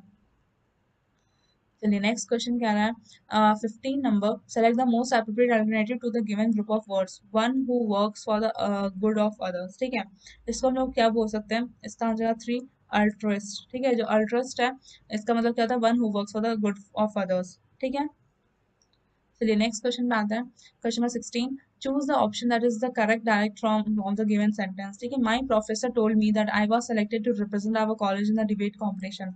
मेरे प्रोफेसर ने बोला कि आई वाज सेलेक्टेड, मैं सेलेक्ट हुआ हूँ अपने कॉलेज को रिप्रेजेंट करने के लिए, कहाँ पे, तो डिबेट कॉम्पिटिशन में। इसका आंसर हो जाएगा क्या, 4 में। इसका आंसर क्या होगा, 4, my professor said to me you have been selected to represent our college in the debate competition. चलिए नेक्स्ट क्वेश्चन पे आते हैं, question number 17, select the alternative that will improve the underline part of the sentence in the case there is no improvement, select no improvement. ठीक है, इसमें क्या है कि हमें देखना है कि जो अंडरलाइन पार्ट है यहाँ पे क्या कोई इम्प्रूवमेंट या फिर कोई अल्टरनेट हम लोग इस ऑप्शन को कर सकते हैं कि नहीं। तो please don't do this mistake again. ठीक है, तो हम लोग इसको क्या बोल सकते हैं कि प्लीज डोंट क्रिएट, क्रिएट तो नहीं, डोंट डू कह रहा है। ठीक है, मतलब हमें वो नहीं करना है, क्रिएट तो नहीं होगा। डेमोन्स्ट्रेट मतलब क्या, हम जब किसी को एक्सप्लेन करते हैं किसी विद हेल्प ऑफ समथिंग, उसको डेमोन्स्ट्रेट कहते हैं। ठीक है, डेमोन्स्ट्रेट, तो ये तो नहीं होगा, please don't demonstrate this mistake again तो नहीं हो सकता। लेकिन हम जब ऑप्शन सेकंड के साथ जाते हैं, सेकंड ऑप्शन के साथ, please don't make this mistake again, तो ये हमारा सेंटेंस फिट हो रहा है, मतलब ठीक बैठ रहा है, और एकदम एक जो मीनिंग है वो भी हमारा जो है वो प्रोडक्टिव मीनिंग बन रहा है। जैसे कि please don't do this mistake again, मतलब कि इस मिस्टेक को दोबारा नहीं करिए, please don't make this mistake again, मतलब आप इस मिस्टेक को दोबारा नहीं करिए, यही हुआ मीनिंग। तो इससे हमारा ऑप्शन आंसर चल जाएगा 2। चलिए नेक्स्ट क्वेश्चन पे आते हैं, question 18, select the most appropriate antonym of the given word. ठीक है, एरिड, एरिड मतलब क्या होता है, एंटोनिम मतलब यानी कि एंटोनिम मतलब क्या होता है, उल्टा। ठीक है, अपोजिट वर्ड। एरिड मतलब क्या, कि ऐसा कि एकदम सूखा बंजर टाइप का जो जमीन होता है उसका एरिड लैंड बोलते हैं, एरिड। ठीक है, इसका आंसर होगा 3, फर्टाइल। ठीक है, इसका अपोजिट है फर्टाइल, मतलब कि जो प्रोडक्टिव सॉइल है, बहुत ज्यादा वहाँ पे न्यूट्रिएंट्स वगैरह है, और वो वहाँ पे हम प्लांट्स क्रॉप्स को ग्रो कर सकते हैं, तो उसको फर्टाइल। ठीक है, जो एरिड है वो क्या था, बंजर टाइप का जमीन जहाँ पे हम कुछ ग्रो नहीं कर सकते, तो एरिड का एंटोनिम हो जाएगा fertile, option number 3। Next question कह रहा है 19 number, select the alternative that is appropriate to fill in the blank. ठीक है, अल्टरनेटिव चूज करना है, she was dash to have such a wonderful family. ठीक है, तो she was dash to have such a wonderful family, उसके पास wonderful family है, बहुत अच्छी फैमिली है उसके पास, तो वो क्या होगी। ठीक है, तो क्या इसमें देखिए फॉर्चुनेट। ठीक है, मतलब कि option number 1 will be the correct answer. तो कैसे, फॉर्चुनेट मतलब कि वो बहुत ही ज्यादा वो कहेगी कि मैं बहुत लकी थी कि मुझे इतनी अच्छी फैमिली मिली। ठीक है, तो ये हमारा जो है एक मीनिंगफुल सेंटेंस बना है। फेवरेबल तो नहीं, ये कैसे बोले कि she was favourable to have such a wonderful family. ठीक है, फेवरेबल तो अलग हो गया। देन फॉर्चूशियस भी गलत है, ये नहीं हो सकता, और फैस्टिडियस भी नहीं होगा। ठीक है, यहाँ पे आंसर हमारा बन जाएगा fortunate, she was fortunate to have such a wonderful family, एक प्रोडक्टिव मीनिंग भी बन रहा है, और यहाँ पे सेंटेंस में फिट बैठ रहा है ये वाला वर्ड। चलिए नेक्स्ट क्वेश्चन पे आते हैं, select the alternative which is correct spelling. ठीक है, इसमें करेक्ट स्पेलिंग देखना है, तो इलीगल जो है ILLEGIBLE होता है। ठीक है, ये बिल्कुल सही है, हमारा option 2 will be the answer. ठीक है, जो ऑप्शन 2 है ये हमारा आंसर होगा, एलिजिबल इलीगल का जो है सही स्पेलिंग दे रखा है, ILLEGIBLE। चलिए नेक्स्ट क्वेश्चन देखते हैं, choose the option that is correct in direct form of the given sentence. क्या कह रहा है sentence, the director said to the actor please memorise your lines properly, तो इसका आंसर क्या होगा, 2, ऑप्शन 2 जो है ये आंसर जाएगा। क्या कह रहा है, director requested the actor to memorise his lines properly. ठीक है, सही है। नेक्स्ट क्वेश्चन पे आते हैं, select the most appropriate synonym of the given word. Synonym मतलब क्या होता है, एक जैसा। ठीक है, एंटोनिम मतलब अपोजिट, पर सिनोनिम मतलब कि एक जैसा, उसका मीनिंग सेम नहीं करना। ठीक है, जो इंसिपिड है इसका जो मीनिंग है, और जो ब्लैंड है इसका मीनिंग है, ये दोनों का सेम होता है, तो यहाँ पे आंसर जाएगा 4, ब्लैंड। ठीक है, इंसिपिड का सिनोनिम हो जाएगा ब्लैंड। चलिए नेक्स्ट क्वेश्चन पे आते हैं, select the alternative that will improve underline part of the sentence in case there is no improvement, select no improvement. ठीक है, यहाँ पे देखना है कि जो स्ट्रॉन्ग वर्ड जो अंडरलाइन किया है यहाँ पे कोई अल्टरनेट वर्ड आ सकता है कि नहीं। तो we had very strong rainfall this week, ठीक है। स्ट्रॉन्ग हम लोग क्या बोल सकते हैं, लार्ज नहीं, यहाँ पे हम लोग लार्ज नहीं बोल सकते, ठीक है। लार्ज नहीं हो सकता, ठीक है। बल्कि भी नहीं हो सकता, क्योंकि बल्कि हम लोग क्या किसी चीज को बोलते हैं, कोई ऑब्जेक्ट के लिए हम लोग यूज करते हैं बल्कि, ठीक है। जो लार्ज है वो भी हम लोग नहीं यूज करते। हैवी, हैवी हम लोग बोल सकते हैं कि we had very heavy rainfall this week, ठीक है। ऐसा नहीं बोल सकता वी हैड बल्कि रेनफॉल दिस वीक या फिर we had very large rainfall this, नहीं ऐसा नहीं बोल सकते। हम लोग हैवी वर्ड यूज कर सकते हैं, इसलिए ऑप्शन हमारा 3 जाएगा कि we had very heavy rainfall this week. Strong की जगह हम लोग हैवी यूज वर्ड कर सकते हैं। नेक्स्ट क्वेश्चन पे आते हैं। क्वेश्चन नंबर 24 क्या बोल रहा है, select the most appropriate meaning of the underline item in the given sentence, ठीक है। एप्रोप्रिएट मीनिंग ढूंढना है। We bought a beautiful painting but it cost us an arm and a leg, ठीक है। एंड आर्म, देखिए sentence को पढ़िए तो देखिए क्या निकल रहा है। We bought a beautiful painting, हमने एक बहुत खूबसूरत सी पेंटिंग खरीदी, ठीक है। बट इट कॉस्ट, ठीक है, पैसा की मैं बात कर रहा है, तो अब ब्यूटीफुल पेंटिंग है और कॉस्ट अस, ठीक है। क्या कह रहा है, एन आर्म एंड लेग, मतलब क्या बहुत ज्यादा, मतलब उसका कॉस्ट पड़ा, ठीक है। तो इसमें देखिए ऑप्शन से क्या हमारा ऑप्शन 2 जो है वो ऑप्शन आंसर जाएगा अ लॉट ऑफ मनी। ये हमें बहुत ज़्यादा पैसा खर्च करवा दिया, बहुत ज़्यादा कीमती जो बहुत ज़्यादा पैसा देना पड़ा इस ब्यूटीफुल पेंटिंग को खरीदने के लिए। तो हमारा ऑप्शन जो आंसर है वो ऑप्शन 2 जाएगा अ लॉट ऑफ मनी, ठीक है। चलिए नेक्स्ट क्वेश्चन जाते हैं। Question number 25, select the most appropriate option to fill in the blank, ठीक है। यहाँ पे कह रहा है कि मोस्ट एप्रोप्रिएट वर्ड होना है इस फिल इन को करने के लिए। क्या कह रहा है, his relinquishment dash his post deprived him of his chances of promotion, तो इसका आंसर जाएगा डी ऑफ, ठीक है। ये क्या होगा, his relinquishment of his post, ठीक है, यहाँ पे ऑफ जाएगा, ठीक है, ना कि विथ फ्रॉम और ये नहीं जाएगा, सेंटेंस में बैठ नहीं रहा है। और ऑफ हिज पोस्ट, ठीक है, इसका post deprive him of his chances of promotion, answer will be option 4। चलिए अब हमारा यहाँ से क्या क्वांटिटेटिव एप्टीट्यूड स्टार्ट होता है। तो हम स्टार्ट करते हैं आज का पहला जो क्वेश्चन है, क्वेश्चन नंबर 1 एप्टीट्यूड सेक्शन का। क्वेश्चन बोल रहा है, इन 2019 if there is 10% increase in population of city A, 15% decrease in population of B as compared to that in 2018, then the population of city A what percentage more less than that in B and that year in that year, ठीक है। तो यहाँ पे क्या बोल रहा है, यहाँ पे क्या क्या ऑप्शन है, यहाँ पे आंसर हो जाएगा 3 9.2% मोर। तो ये कैसे होगा, तो देखिए पॉपुलेशन ऑफ सिटी जो इन ए है इन 2018 में जो पॉपुलेशन सिटी ए है उसका क्या है 54 है। Population of city be in 2018 क्या है 64 है, ठीक है। अब क्या होगा, पॉपुलेशन ऑफ सिटी ए निकालेंगे 2019, तो क्या हो रहा है, जो 2019 में हमारा 10% जो है ये क्या हो रहा है इंक्रीज हो जा रहा है। तो 10% जब इंक्रीज होगा तो इसमें क्या हो जाएगा, पॉपुलेशन ऑफ सिटी ए इन 2019, तो 54 इंटू 110 बाई 100 करेंगे तो कितना आ जाएगा 59.4, ठीक है। वैसे ही अगर हम करेंगे population of city be in 2019, तो यहाँ पे क्या हो रहा है 15% जो है यहाँ पे आपको डिक्रीज देखने को मिलेगा, ठीक है। 15% डिक्रीज देखने को मिला तो क्या होगा, यहाँ पे 64 इंटू 85 बाई 100 तो कितना हो जाएगा 54.4, ठीक है। अब हमें क्या देखना है, हमें कंपेयर करना है पॉपुलेशन ऑफ सिटी ए से और कितना ज़्यादा या कम हो रहा है with the population in city B, ठीक है। तो क्या होगा, यहाँ पे the population of city A is more than, देख रहे हैं कि जो ए है यहाँ पे ये ए का है और ये बी का पॉपुलेशन, तो यहाँ पे क्या ए जो है यहाँ पे मोर है बी से, तो यहाँ पे हम मोर देखेंगे तो 2 ऑप्शन में मोर है, ठीक है। अगेन हम डाटा कैसे, यहाँ पे हम लोग परसेंटेज निकालेंगे कि परसेंटेज जो है the population city A is more than that of B by कितना, तो यहाँ पे हम लोग परसेंटेज निकालेंगे कैसे, तो 59.4 माइनस 54.4 करेंगे, ठीक है। यहाँ पे 54 पॉइंट माइनस करके 54.4 इन, यहाँ पे बाई क्या है बी से है तो 54.4, क्योंकि बी से हम लोग कंपेयर कर रहे हैं, इंटू 100 हो जाएगा, ठीक है। तो यहाँ पे आंसर हो जाएगा क्या, यहाँ पे क्या हो जाएगा 9.2%, ठीक है। तो यहाँ पे ये आंसर हो जाएगा 9.2, ठीक है। ये हमारा आंसर हो जाएगा सी 99.2% मोर। चलिए नेक्स्ट क्वेश्चन पे देखते हैं। क्वेश्चन नंबर 2 क्या है, the profit earn by selling an article for rupees 1038 is equal to the loss incurred by selling the same article of rupees 762 to gain 25% the same article should be sold for, ठीक है। तो यहाँ पे क्या कह रहा है, जो सेलिंग प्राइस हमारा दे रखा है 1038 रुपीज, और जो हमारा जो लॉस इनकर्ड हुआ रुपीज 762 ये भी हमारा सेम है, ठीक है। तो हम ऐसा बोल सकते हैं कि अगर हम मान लीजिए कि जो प्रॉफिट जो हो रहा है ये इस जो प्रॉफिट ऑन हो रहा है बाय सेलिंग द आर्टिकल, उसका हम लोग, और जो लॉस हो रहा है वो हम लोग एक्स ले लेते हैं। ठीक है, जो profit incurred by selling the article equal to जो loss incurred by selling the same article equal to X. ठीक है, ये हम लोग एक्स ले लेते हैं। ठीक है, अगेन हम यहाँ पे जानते हैं कि जो प्रॉफिट होता है वो क्या होता है, selling price minus cost price, और जो लॉस होता है वो क्या होता है, cost price minus selling price. ये वाला फॉर्मूला हम यहाँ पे लगाएंगे। तो पहले जो प्रॉफिट हो रहा है तो हम लोग ये लगाते हैं 1038 का प्रॉफिट हो रहा है, यानी कि cost price minus selling price, मान लेते हैं ये एक्स है। ठीक है, और यहाँ पे जो लॉस इनकर्ड हुआ है मान लीजिए एक्स है, लॉस इनकर्ड हुआ है माइनस कितना हो जाएगा यहाँ पे, cost price minus selling price 762। ठीक है, तो यहाँ पे हम इसको सॉल्व करते हैं तो एक्स कितना आ जाएगा, यहाँ पे एक्स की वैल्यू 900 रुपीज आ जाएगी। ठीक है, अब हम देखते हैं कि क्या कह रहा है कि जो सेलिंग प्राइस ऑफ आर्टिकल, तो यहाँ पे क्या रहा है, टू गेन 25%। ठीक है, हम लोग 25% गेन करने के लिए the same article should be sold for. ठीक है, कितना पे सोल्ड किया जाएगा, अगर हमारा 25% गेन करना है तो यहाँ पे क्या हो जाएगा कि यहाँ पे हम लोग 100 + 25 कर देंगे, क्योंकि 25% का यहाँ पे गेन हो रहा है।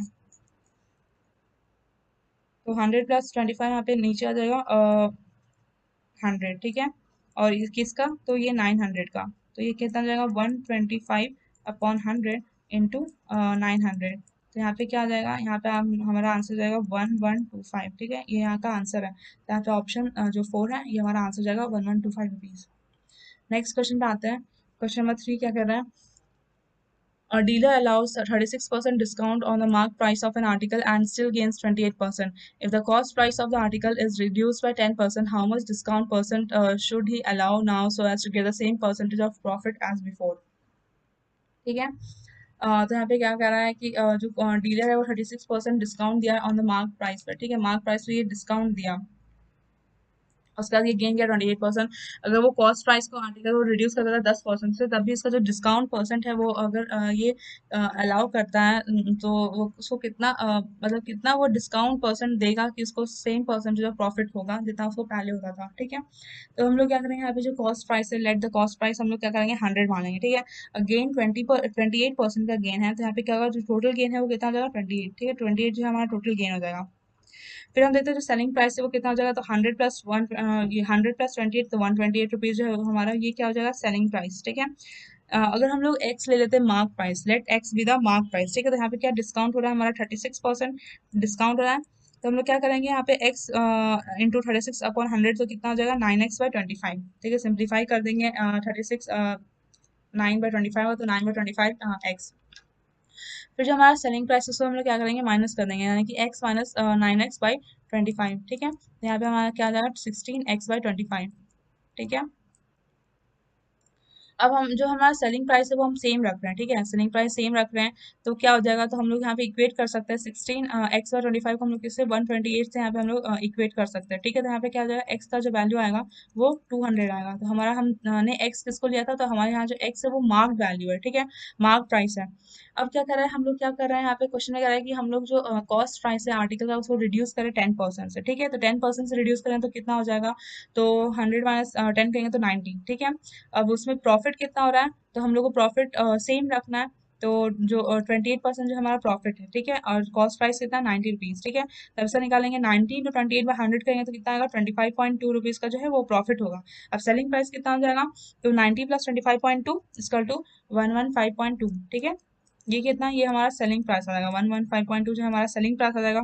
उसका हमें पता है डिस्काउंट का फॉर्मूला क्या था, discount equal to mark price minus sell price, जो सेलिंग प्राइस होती है उसको। ठीक है, तो यहाँ पे क्या होगा 200 माइनस 115.2 इक्वल टू 84.8, जो हमारा डिस्काउंट है वो 84.8 आ जाएगा। ठीक है, तो हमें परसेंटेज पूछा है कि किस परसेंटेज जो डिस्काउंट का वैल्यू कितना परसेंटेज हम रखेंगे। तो यहाँ पे हम लोग क्या करेंगे, discount percentage equal to discount upon mark price into 100। ठीक है, तो क्या हो जाएगा 84.8 अपॉन जो हमारा मार्क प्राइस है वो कितना आया था 200 × 100। ठीक है, तो यहाँ पे क्या आ जाएगा, यहाँ पे आ जाएगा आंसर 42.4%। ठीक है, यहाँ ऑप्शन में भी 42.4% जो इसका आंसर हो जाएगा। चलिए नेक्स्ट क्वेश्चन पे आते हैं।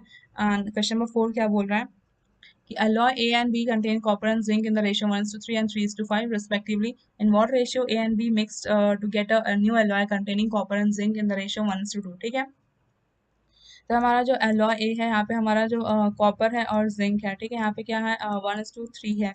ठीक है। जो एलॉय हमारा बी है इसमें क्या है 3:5 है, ठीक है। तो यहाँ पे देख लीजिए जो 3 3 है यहाँ पे हमारा कॉमन जा रहा है, ठीक है। और जो न्यू एलॉय है, ठीक है, न्यू एलॉय क्या होगा, हम लोग जब इसको मिक्स करेंगे तो क्या है ऐड हो जाएगा, ठीक है। न्यू एलॉय है तो क्या होगा 3:1:4:5:3:8, तो यहाँ पे क्या हो जाएगा 1:2 का रेशियो फॉर्म होगा, तो इसका आंसर होगा 3:1:2। चलिए नेक्स्ट क्वेश्चन पे आते हैं। Question number 5, if 1 - 3 cot square theta minus cos square theta equal to sin square theta और 0 डिग्री थीटा और 90 डिग्री के बीच में थीटा वैरी कर रहा है, then what is the value of 2 sin theta plus cos theta. तो इसका answer हो जाएगा 1 2√3 + 1/2 जो है इसका आंसर हो जाएगा। चलिए नेक्स्ट क्वेश्चन पे जाते हैं। Question number 6, if 9 + 2 3x - xy + x² + y² 0, then what is the value of 3x² - 2xy + 5y², ठीक है। तो यहाँ पे इसको कैसे सॉल्व करेंगे, तो यहाँ पे हम लोग परफेक्ट स्क्वायर जो है वो हम लोग यहाँ पे अप्रोच करेंगे, ठीक है। तो यहाँ पे हम लोग पहले इसको इंटू कर देते हैं, इसको सिंप्लीफाई कर देंगे तो क्या आ जाएगा, यहाँ पे आ जाएगा 9 + 6x - 2xy + 2x² + y² = 0, ठीक है। हम लोग यहाँ पे 2x² को क्या x² + x² लिख सकते हैं, ठीक है। हम लोग यहाँ पे क्या करेंगे, यहाँ पे हम लोग परफेक्ट स्क्वायर करने का कोशिश करेंगे, ठीक है। तो हम लोग जब हम लोग यहाँ पे x² में अगर हम लोग ब्रेक कर देते तो क्या होगा, हम लोग अगर इसको x² को लेते हैं x² + y² - 2xy, ठीक है। x² + y² - 2xy इसको लेते हैं तो हम लोग का क्या परफेक्ट स्क्वायर बनता है x - y का होल स्क्वायर, ठीक है। प्लस अगर हम लोग लेते हैं एक्स स्क्वायर फिर प्लस 6x प्लस 9, तो इसका हम लोग क्या बनता है, हम लोग का बनेगा x + 3 का होल स्क्वायर, ठीक है। ये हमारा परफेक्ट स्क्वायर में कन्वर्ट हो गया इक्वल टू 0, ठीक है। अब हम लोग इंडिविजुअल टर्म को 0 से इक्वेट करेंगे तो क्या होगा, अगर हम x - y का होल स्क्वायर इक्वल टू 0 करेंगे तो क्या होगा, इसका रिजल्ट निकलेगा x = y। अगर हम x + 3 के होल स्क्वायर को हम लोग इक्वेट करेंगे 0 के साथ तो हम लोग क्या निकलेगा x = -3, जो कि हम लोग ने देखा इक्वल टू y है, ठीक है। अब हम जो है x और y -3 का वैल्यू जो है इसमें पुट कर देंगे, ठीक है। तो क्या होगा 3 इंटू -3 का square -2 into -3 into -3 plus 5 into -3 का होल स्क्वायर। तो इसको अगर हम लोग सॉल्व करेंगे तो इसका आंसर आएगा क्या 254, इसका आंसर आ जाएगा 54 जो कि ऑप्शन 2 है, ये हमारा सही आंसर जाएगा। चलिए नेक्स्ट क्वेश्चन पे आते हैं।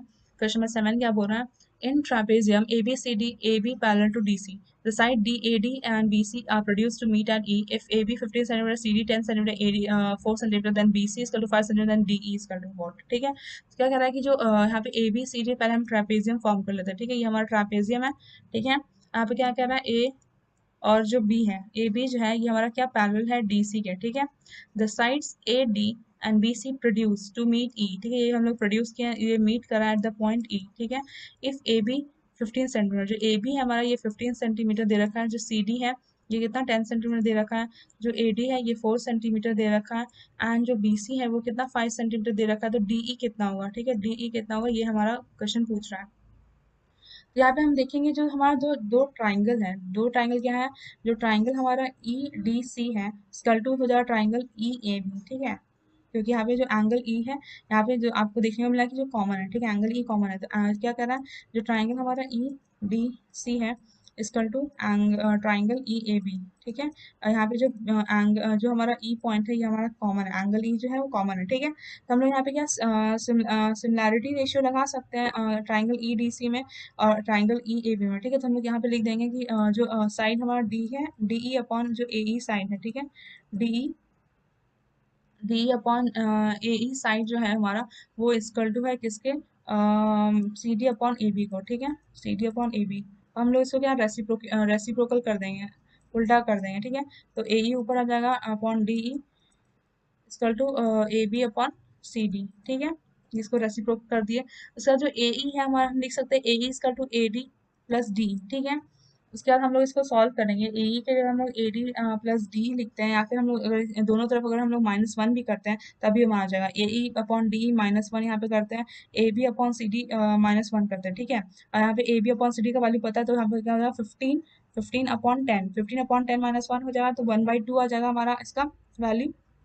हम लोग ए ई को क्या जाएगा A E minus D upon D equal to 1/2, ठीक है। अब हम ए ई माइनस डी को हम लोग लिख सकते हैं कि ए डी, तो यहाँ पे क्या आ जाएगा A D upon A E equal to 1/2, ठीक है, 1/2 आ जाएगा। अब हमें क्या निकालना है, यहाँ पे हमें डी ई निकालना है, ठीक है। डी निकालना है यहाँ पे, ए डी अपॉन यहाँ पे डी है, इसको निकालेंगे और ए डी का हमें वैल्यू पता है 4, ठीक है। तो 4 इंटू टू 8, 4 टू 8, तो यहाँ पे आ जाएगा 8 सेंटीमीटर। आंसर ऑप्शन 4 जो है हमारा आंसर आ जाएगा, ठीक है। आई होप आपको सब समझ में आ रहा होगा।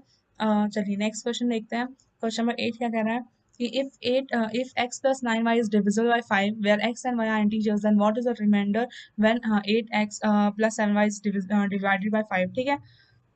अगर जो हमारा x प्लस 9y है, ये हमारा 5 से अगर डिवाइड हो जाता है, ठीक है, तो यहाँ पे क्या होगा, अगर ये 5 से डिवाइड हो जा रहा है तो मान लीजिए कि हम लोग ले लेते हैं x और y को 1, ठीक है। Let x equal to 1 and y equal to 1, ठीक है।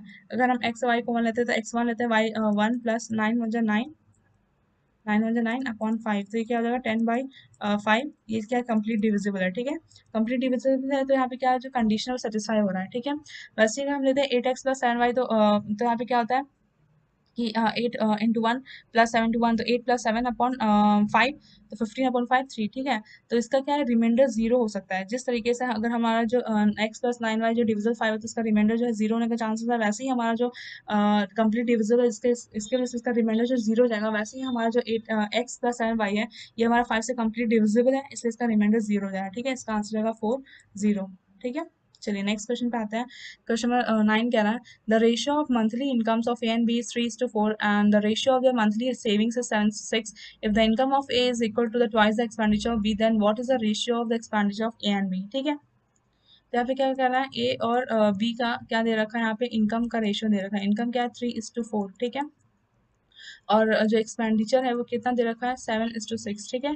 अब नेक्स्ट क्या कर रहा है, इफ जो इनकम है, if the income of A is equal to the twice expenditure, जो इनकम है ए का ये ट्वाइस है एक्सपेंडिचर ऑफ बी का, ठीक है। तो अगर इसको ट्वाइस कर देते हैं तो इसका न्यू रेशियो क्या हो जाएगा, अगर हम लोग इसको ट्वाइस कर, अगर इसको ट्वाइस करना चाहते हैं, ठीक है, तो कितना होगा, तो 6 इंटू 2, 6 12, ठीक है। इसका ट्वाइस करेगा 12, तो हम इसका यहाँ पे 12 लाना है, क्योंकि हमारे क्वेश्चन में क्या रखा है, the income of A is equal to twice expenditure of B, तो twice of expenditure of B कहेंगे तो 6 इंटू 2 कितना होता है 12, ठीक है। अब हमें इधर यहाँ पे 12 लाने के लिए क्या करना होगा, फोर्स इंटू करना होगा। अब हमें इस अगर ए को फोर्स इंटू करते हैं तो हमें इस वाले पार्ट के रेशियो को भी फोर्स इंटू करना होगा। तो अगर हम फोर से रेशियो इंटू करते हैं, इंटू 4 करते हैं, तो उसमें क्या आ जाएगा, 4 से 12, 12 इंटू 4 4 जा 16, ठीक है। और जो हमारा नीचे वाला जो एक्सपेंडिचर है वो 7:6 ही रहेगा, ठीक है। ये होगा। उसके बाद क्या कर रहा है कि हम लोग यहाँ पे क्या करेंगे, इसमें क्या कर रहा है, इसके बाद कि हम लोग को क्या निकालना है कि what is the ratio of the expenditure of A and B, ठीक है। तो एक्सपेंडिचर क्या होता है, एक्सपेंडिचर का फॉर्मूला होता है इनकम जितना हो रहा है, मतलब जितना भी एक्सपेंडिचर मतलब क्या, कि हम लोग का कितना खर्चा हो रहा है, ठीक है। इनकम माइनस सेविंग करते हैं तो वो हमारा एक्सपेंडिचर निकलता है। 12 माइनस 7 करेंगे तो निकलेगा 5, और 16 माइनस 6 करेंगे तो 10, ठीक है। इसका टू 1:2, सो हम लोग सिंप्लीफाई करते हैं, 5 और 10 तो 1:2, तो यहाँ पे आंसर का 4 1:2 विल बी द आंसर, ठीक है। चलिए नेक्स्ट क्वेश्चन पे आते हैं। क्वेश्चन नंबर 10 क्या बोल रहा है, if triangle ABC in triangle ABC angle C is 70 degrees, thus bisectors of angle A and angle B meet, BC and AC in point D and E respectively, AD and BE intersect each other at point P, what is the measure of angle DPB, ठीक है। इसका angle क्या होगा ये यहाँ पे पूछ रहा है, ठीक है। तो हम यहाँ पे पहले फिगर बनाएंगे। पहले हम लोग को क्या बोला, ट्राइंगल ABC, ठीक है। तो हम पहले यहाँ पे ट्राइंगल बनाएंगे ABC, यहाँ पे जो एंगल सी है यहाँ पे क्या है 70 डिग्री है, ठीक है। अब क्या कर रहा है, the bisector of angle A and angle B meet B C, angle जो ए है यहाँ पे ये मीट कर रहा है बी सी, ठीक है। ये इक्वल जाएगा, ठीक है। थोड़ा गलत फॉर्म हो गया। ए बी का जो ये बाइसेक्ट करेगा तो यहाँ पे पॉइंट फॉर्म करेगा यहाँ पे डी, ठीक है। और यहाँ पे ये बाइसेक्ट करता है तो इक्वल एंगल होता है। ऐसे ही अगर जो बी है एंगल बी वो बाइसेक्ट करेगा ए सी को एट द पॉइंट ई, ठीक है। यहाँ पे जो एंगल बनेगा वो यहाँ पे सेम बनेगा, ठीक है। चलिए उसके बाद यहाँ पे हम लगाएंगे एंगल बाइसेक्टर थ्योरम, ठीक है। According to angle bisector theorem क्या होगा, इनसाइड द एंगल बाइसेक्टर जो हमारा एंगल पी है, यहाँ पे जो पॉइंट है, ये जो इंटरसेक्ट कर रहा है ये पॉइंट पी है, यहाँ पे जो एंगल पी है ये क्या होगा, equal to 90 plus angle C/2, ये इसका थ्योरम बोलता है। एंगल बाइसेक्टर थ्योरम के अकॉर्डिंग ये ऐसा हो रहा है, angle P equal to 90 plus angle C/2, तो 90 प्लस एंगल सी कितना 70, तो 70/2 तो कितना हो जाएगा 35। तो इसका क्या हो जाएगा, यहाँ पे ऐड करेंगे तो यहाँ पे हो जाएगा 125, ठीक है। अब ये देख रहे हैं जो ये जो स्ट्रेट लाइन है ए पी डी जो है ये यहाँ पे ये स्ट्रेट लाइन है, अगर हमारा ये वाला एंगल निकल गया 125 तो ये वाला एंगल हम निकाल सकते हैं। तो यहाँ से हमें क्या निकले, एंगल डी पी भी हमें डायरेक्ट मिल जाएगा, तो 180 माइनस 125 कर देंगे तो कितना हो जाएगा 55 डिग्री। तो आंसर क्या हो जाएगा ऑप्शन 1 55 डिग्री, ठीक है। चलिए नेक्स्ट क्वेश्चन पे आते हैं। क्वेश्चन नंबर 11 क्या कह रहा है कि if the 8-digit number 485x074y is divisible by 72, then the 6-digit number 5zw678 is divisible by 11, then what is the value of 2x plus 3y minus z। ठीक है, यहाँ पे वैल्यू पूछ रहा है। ठीक है, इसको कैसे सॉल्व करेंगे? देखिए, अगर जो 72 है इसका फैक्टर हम लोग देख लेते हैं। 72 का क्या क्या फैक्टर होता है? तो 8 और 9 फैक्टर होता है। ठीक है, अगर 72 अगर डिविजिबल है, ये डिवाइड कर सकता है ये पूरा नंबर को, तो इसका फैक्टर भी डिविजिबल है। ठीक है, पूरे नंबर को। तो मान लीजिए हम लास्ट नंबर लेते हैं 74y। ठीक है, और ये हमारा जो लास्ट नंबर है ये डिविजिबल है 8 से। तो अगर हम y को हम लोग पुट कर देते हैं 4, तो 744 by let y equal to 4। ठीक है, हम लोग लेट ले लिए हैं y इक्वल टू 4, 744/8, तो ये पूरा नंबर डिविजिबल है। ठीक है, उसके बाद हम लोग क्या करेंगे, 485x0744 है, वो भी 9 से डिविजिबल है। कैसे? तो हम लोग अगर उसको में वैल्यू पुट कर देते हैं, अगर हम एक्स का वाई का वैल्यू जो वो 4 लिए वो पुट कर देते हैं, तो हमारा क्या बन जाता है, यहाँ पे आ जाता है हम लोग का, इसमें वैल्यू अगर हम लोग पुट करते हैं ये वाई इक्वल टू 4, तो हमारा क्या आ जाता है, इसमें आ जाएगा 32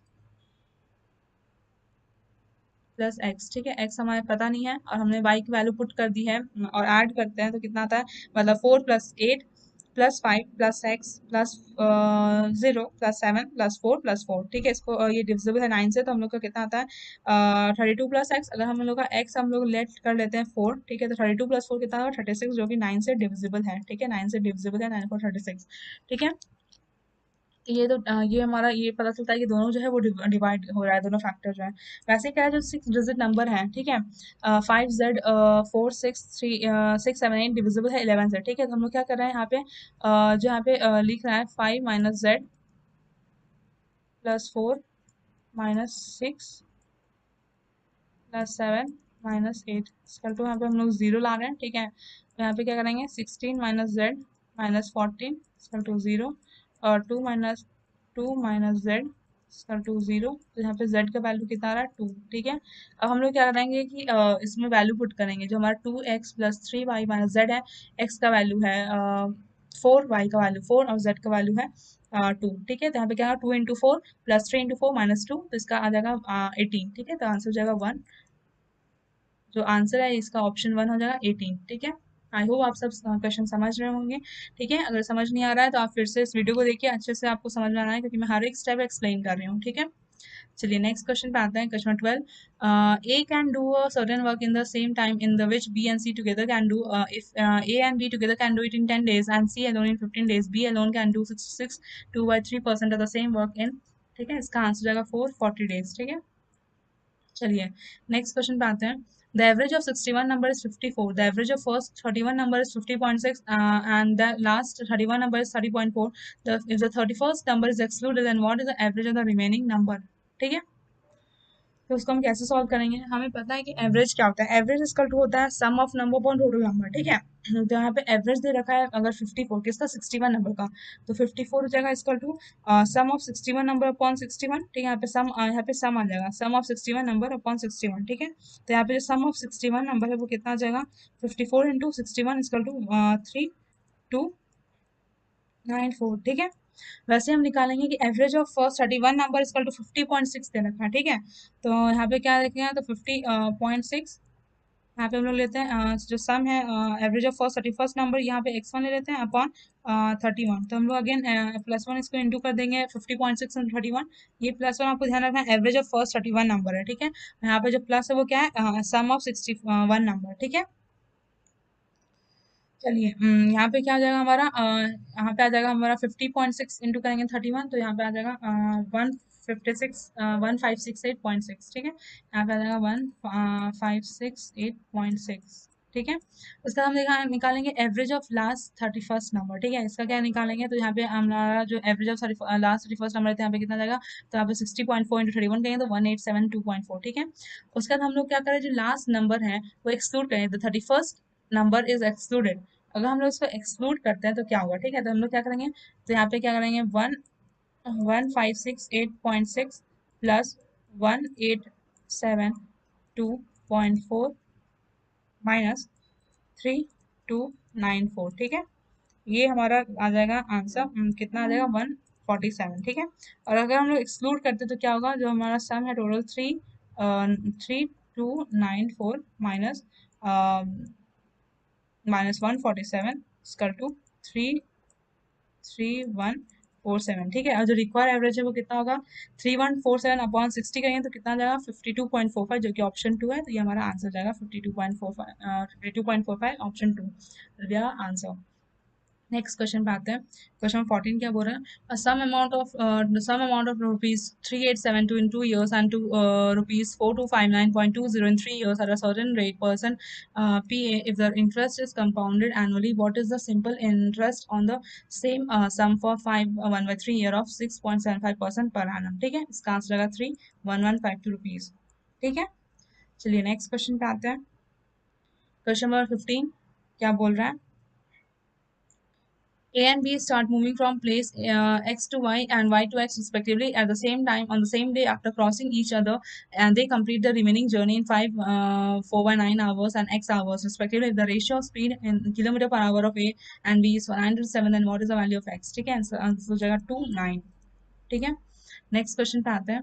क्वेश्चन नंबर 16 क्या बोल रहा है, Anita spends 68% of her monthly income. If her monthly income increased by 40% and the expenditure increased by 30%, then by what percent does her saving increase। ठीक है, इसका सेविंग कितना इंक्रीज होगा। ठीक है, लेट अगर हम लोग इनकम ले लेते हैं 100 रुपीज, इसका इनकम लेते हैं 100 रुपीज, स्पेंड करिए 68%, तो कितना अमाउंट एक्सपेंड करिए 68 रुपीज। ठीक है, तो सेविंग क्या होता है, savings to income minus spending. ठीक है, तो सेविंग इसका कितना हो जाएगा, इसका हो जाएगा सेविंग 100 माइनस 68 इसका टू 32। ठीक है, तो जब इसका इनकम जो इंक्रीज हो गया 40%, तो कितना होगा 40 से बढ़ेगा, तो न्यू इनकम हो जाएगा 100 प्लस 40 इसकल टू न्यू 140। ठीक है, न्यू इनकम हो जाएगा 140, पहले इसका इनकम था 100 रुपीज। ठीक है, और अभी 40% इंक्रीज कर गया तो कितना होगा 100 into 40 into by 100 is equal to 40, और न्यू इनकम की जगह 100 प्लस 40 इसका टू 140। ठीक है, अब इंक्रीज इन एक्सपेंडिचर वाला 30%। ठीक है, तो कितना एक्सपेंडिचर इसका बढ़ा है, तो 20.4 आ जाएगा। कैसे, तो 68 इंटू हम लोग करेंगे 30/100, तो कितना आ जाएगा इसका 20.4। ठीक है, और न्यू एक्सपेंडिचर क्या होगा 68 प्लस 20.4, तो 88.4 रुपीज। ठीक है, जो न्यू एक्सपेंडिचर आएगा इसका न्यू एक्सपेंडिचर 88.4 रुपीज। ठीक है, अब पहले का एक्सपेंडिचर कितना हो रहा था इसका 68 रुपीज। ठीक है, अब न्यू सेविंग क्या होगा, new saving equal to new income minus new expenditure ले लेंगे। ठीक है, तो क्या होगा 140 माइनस कितना कर देंगे हम लोग 88.4, तो कितना आ जाएगा 51.6 आ जाएगा। ठीक है, इसका डिफरेंस ले लेंगे।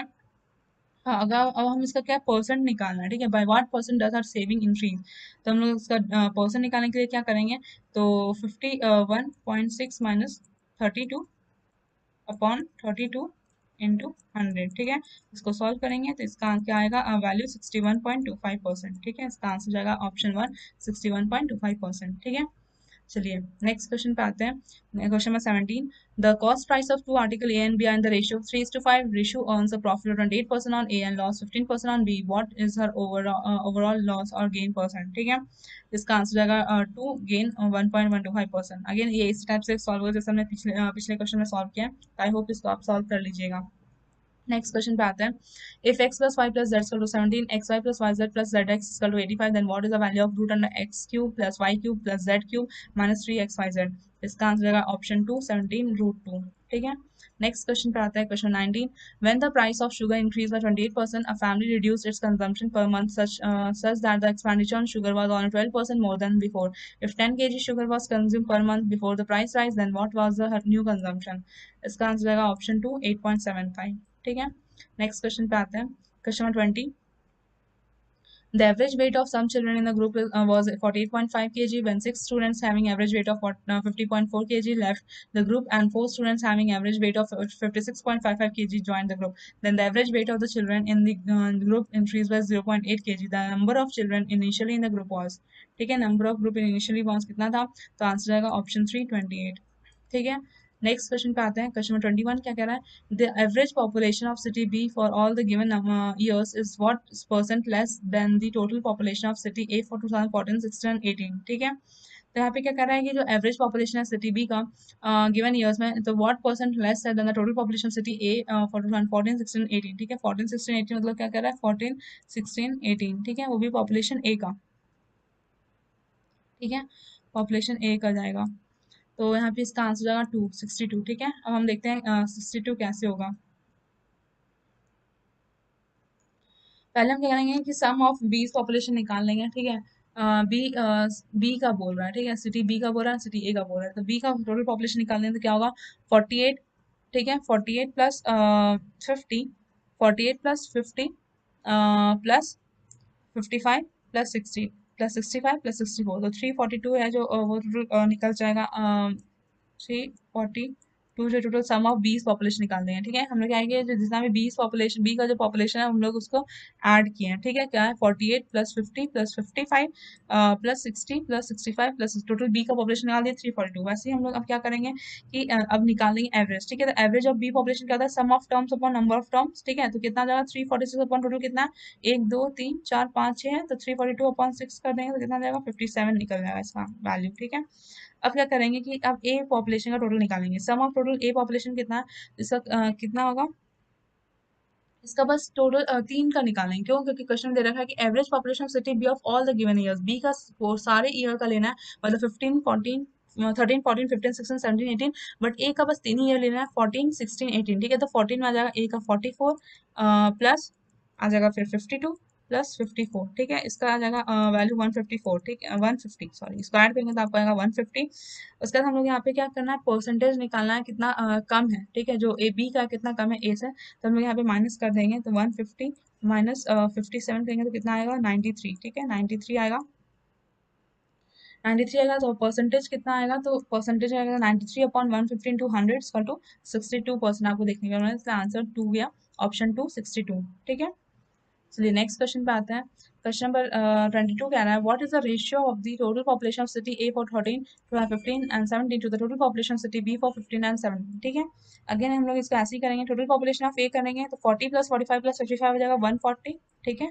ये टोटल पॉपुलेशन ए का होगा। अब बी का निकालें टोटल पॉपुलेशन बी का, तो 55 प्लस 65, क्योंकि हम लोग को बस 215 एंड 217 का लेना है, और ए में हम लोग को 213 15 17 का लेना है, ठीक है। और टोटल पॉपुलेशन बी कितना लेंगे 55 प्लस 65 तो कितना होगा 120, ठीक है 120। अब इसमें हम क्या करेंगे रेशियो ले लेंगे A is to B, 140 is to 120 हम लोग करेंगे, तो यहाँ पे क्या आ जाएगा इसका सिंप्लीफाई करेंगे तो 7 इज टू 6, ठीक है। यहाँ पे आंसर जाएगा 2 7 इज टू 6 जो है इसका आंसर हो जाएगा। चलिए नेक्स्ट क्वेश्चन पे आते हैं, question number 23, if x square minus 3x plus 1 equal to 0 then one of the value of x square minus 8x minus 1 upon x cube plus 1 upon x, ठीक है। तो आंसर जाएगा 4 root under 5 minus 8 upon 7।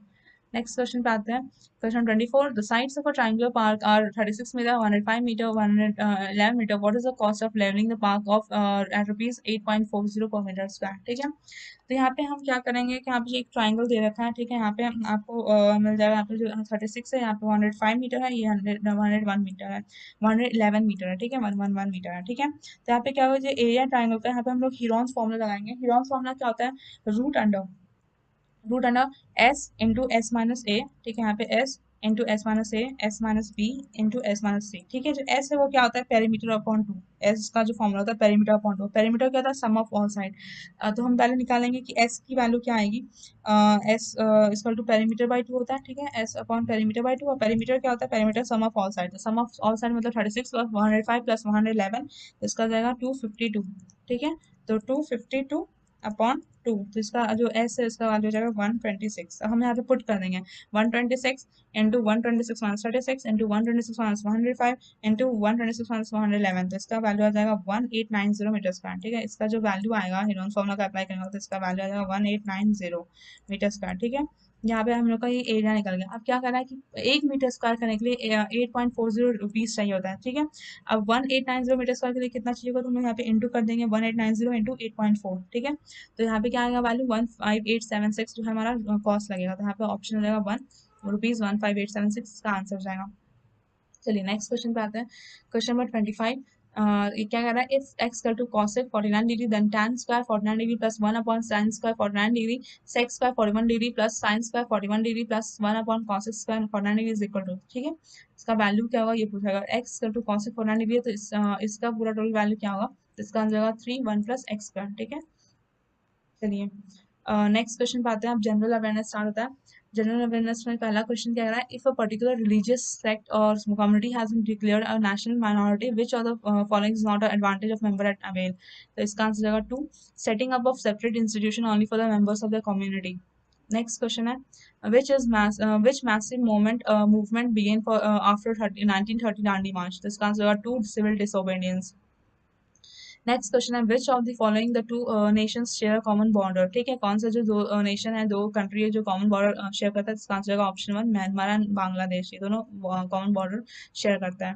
Next question है करंगा is one of the oldest and widely celebrate festival. ठीक है, जो करंगा है ये कहाँ पे सेलिब्रेट किया जाता है और जो बहुत पुराना है ये कर्नाटका में सेलिब्रेट किया जाता है. ऑप्शन होगा आंसर 3. Next question है identify the third country in the trilateral naval exercise with India and Singapore that took place in September 2019 along with the place at which the exercise commenced. ठीक है, इसका हो जाएगा option 3 Thailand Port Blair. Next question है dash range is the largest range of the lower Himalayas. ठीक है, इसका आंसर ऑप्शन 4 पीर पंजल. ठीक है, जो पीर पंजल है ये रेंज है, लार्जेस्ट रेंज है लोअर हिमालयस का. नेक्स्ट क्वेश्चन पे आते हैं.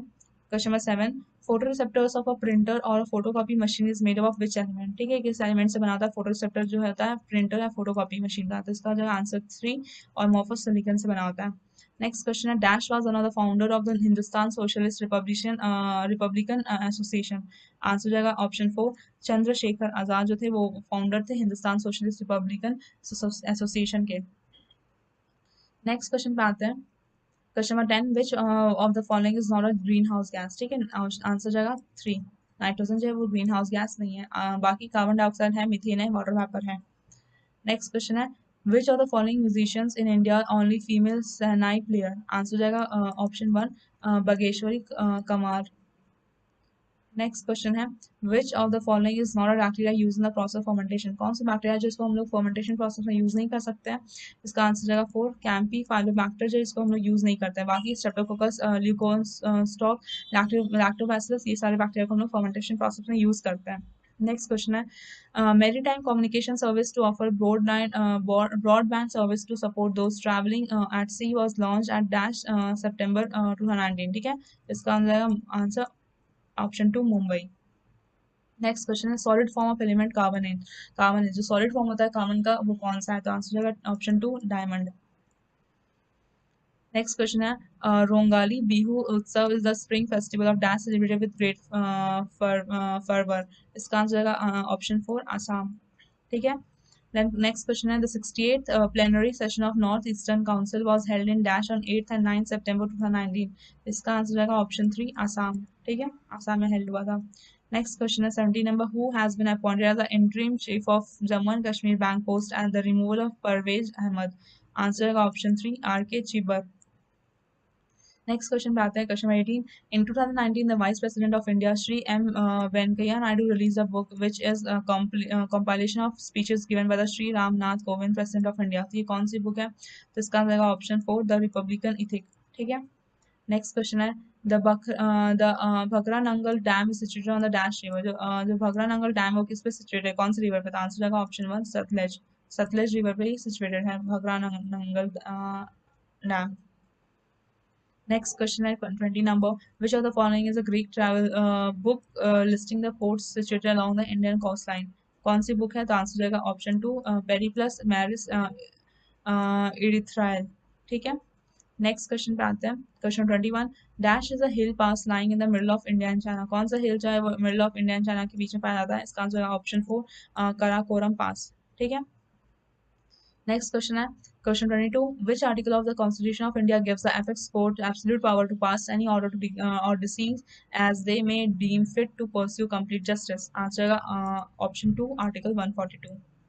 नेक्स्ट क्वेश्चन है in 2019 the prime minister approved the payment of productivity linked bonuses to all railway employees to how many days of labor in the PLB is equal to.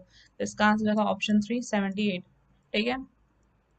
Next question पे आते हैं question 24 dominion status of the entire territory of the India was first demanded. ये कब demand किया गया था. तो answer जाएगा ऑप्शन 4 नेहरू रिपोर्ट 1928 में. नेक्स्ट क्वेश्चन है question number 25 which school won the international football title under 17 girls सब रोटो कप इन सितंबर 2019. इसका आंसर जाएगा ऑप्शन 2 बांग्लादेश क्रीडा शिक्षा प्रतिष्ठान. ठीक है. चलिए, आज का सेशन हम यहीं पे ख़त्म करते हैं, ठीक है? इतने सारे क्वेश्चन थे जो कि प्रीवियस ईयर में पूछे गए थे, हमने आज पूरे डिस्कस किए। आई होप आज का सेशन आपको पसंद आया होगा। अगर आज का क्लास आपको पसंद आया तो इसे ज़रूर लाइक करें, चैनल को सब्सक्राइब करें और इसको फ्रेंड के साथ शेयर करें। अगर आप हमें हमारे साथ अदर सोशल मीडिया प्लेटफॉर्म में जुड़ना जुड़ना चाहते हैं तो आप वहाँ पे भी उसका लिंक जो डिस्क्रिप्शन बॉक्स में दिया गया है, आप उससे हमारे व्हाट्सएप ग्रुप में जुड़ सकते हैं या फिर टेलीग्राम चैनल में भी आप ज्वाइन हो सकते हैं या फिर आप हमें इंस्टाग्राम पे भी फॉलो कर सकते हैं, ठीक है? अगर आप व्हाट्सएप ग्रुप या फिर आप टेलीग्राम ग्रुप में ज्वाइन होते हैं तो वहाँ पे आपको पीडीएफ मिलेंगे, आपको नोट्स प्रोवाइड किए जाएंगे, उसके साथ ही साथ आपको डेली जॉब अपडेट्स मिलेंगे, ठीक है? जो कि बहुत ही हेल्पफुल है, आपको पता चलेगा कि कब कितना वैकेंसीज आ रहा है और आप कौन से एग्जाम के लिए एलिजिबल हैं, कौन से एग्जाम के लिए एलिजिबल नहीं है। तो ये बहुत ही ज़्यादा अच्छा होगा, उसके लिए है कि आपका कोई भी जो एग्ज़ाम वो मिस नहीं होगा और आप टाइमली उस फॉर्म को फिल कर पाइएगा, ठीक है? आई होप कि आप वो सारे लिंक को विज़िट करिएगा और हमारे अदर सोशल मीडिया प्लेटफ़ॉर्म को जॉइन करिएगा और वहाँ से आप फ़ायदा उठाइएगा, ठीक है? आज के लिए इतना ही, मिलेंगे नेक्स्ट क्लास में। Thank you.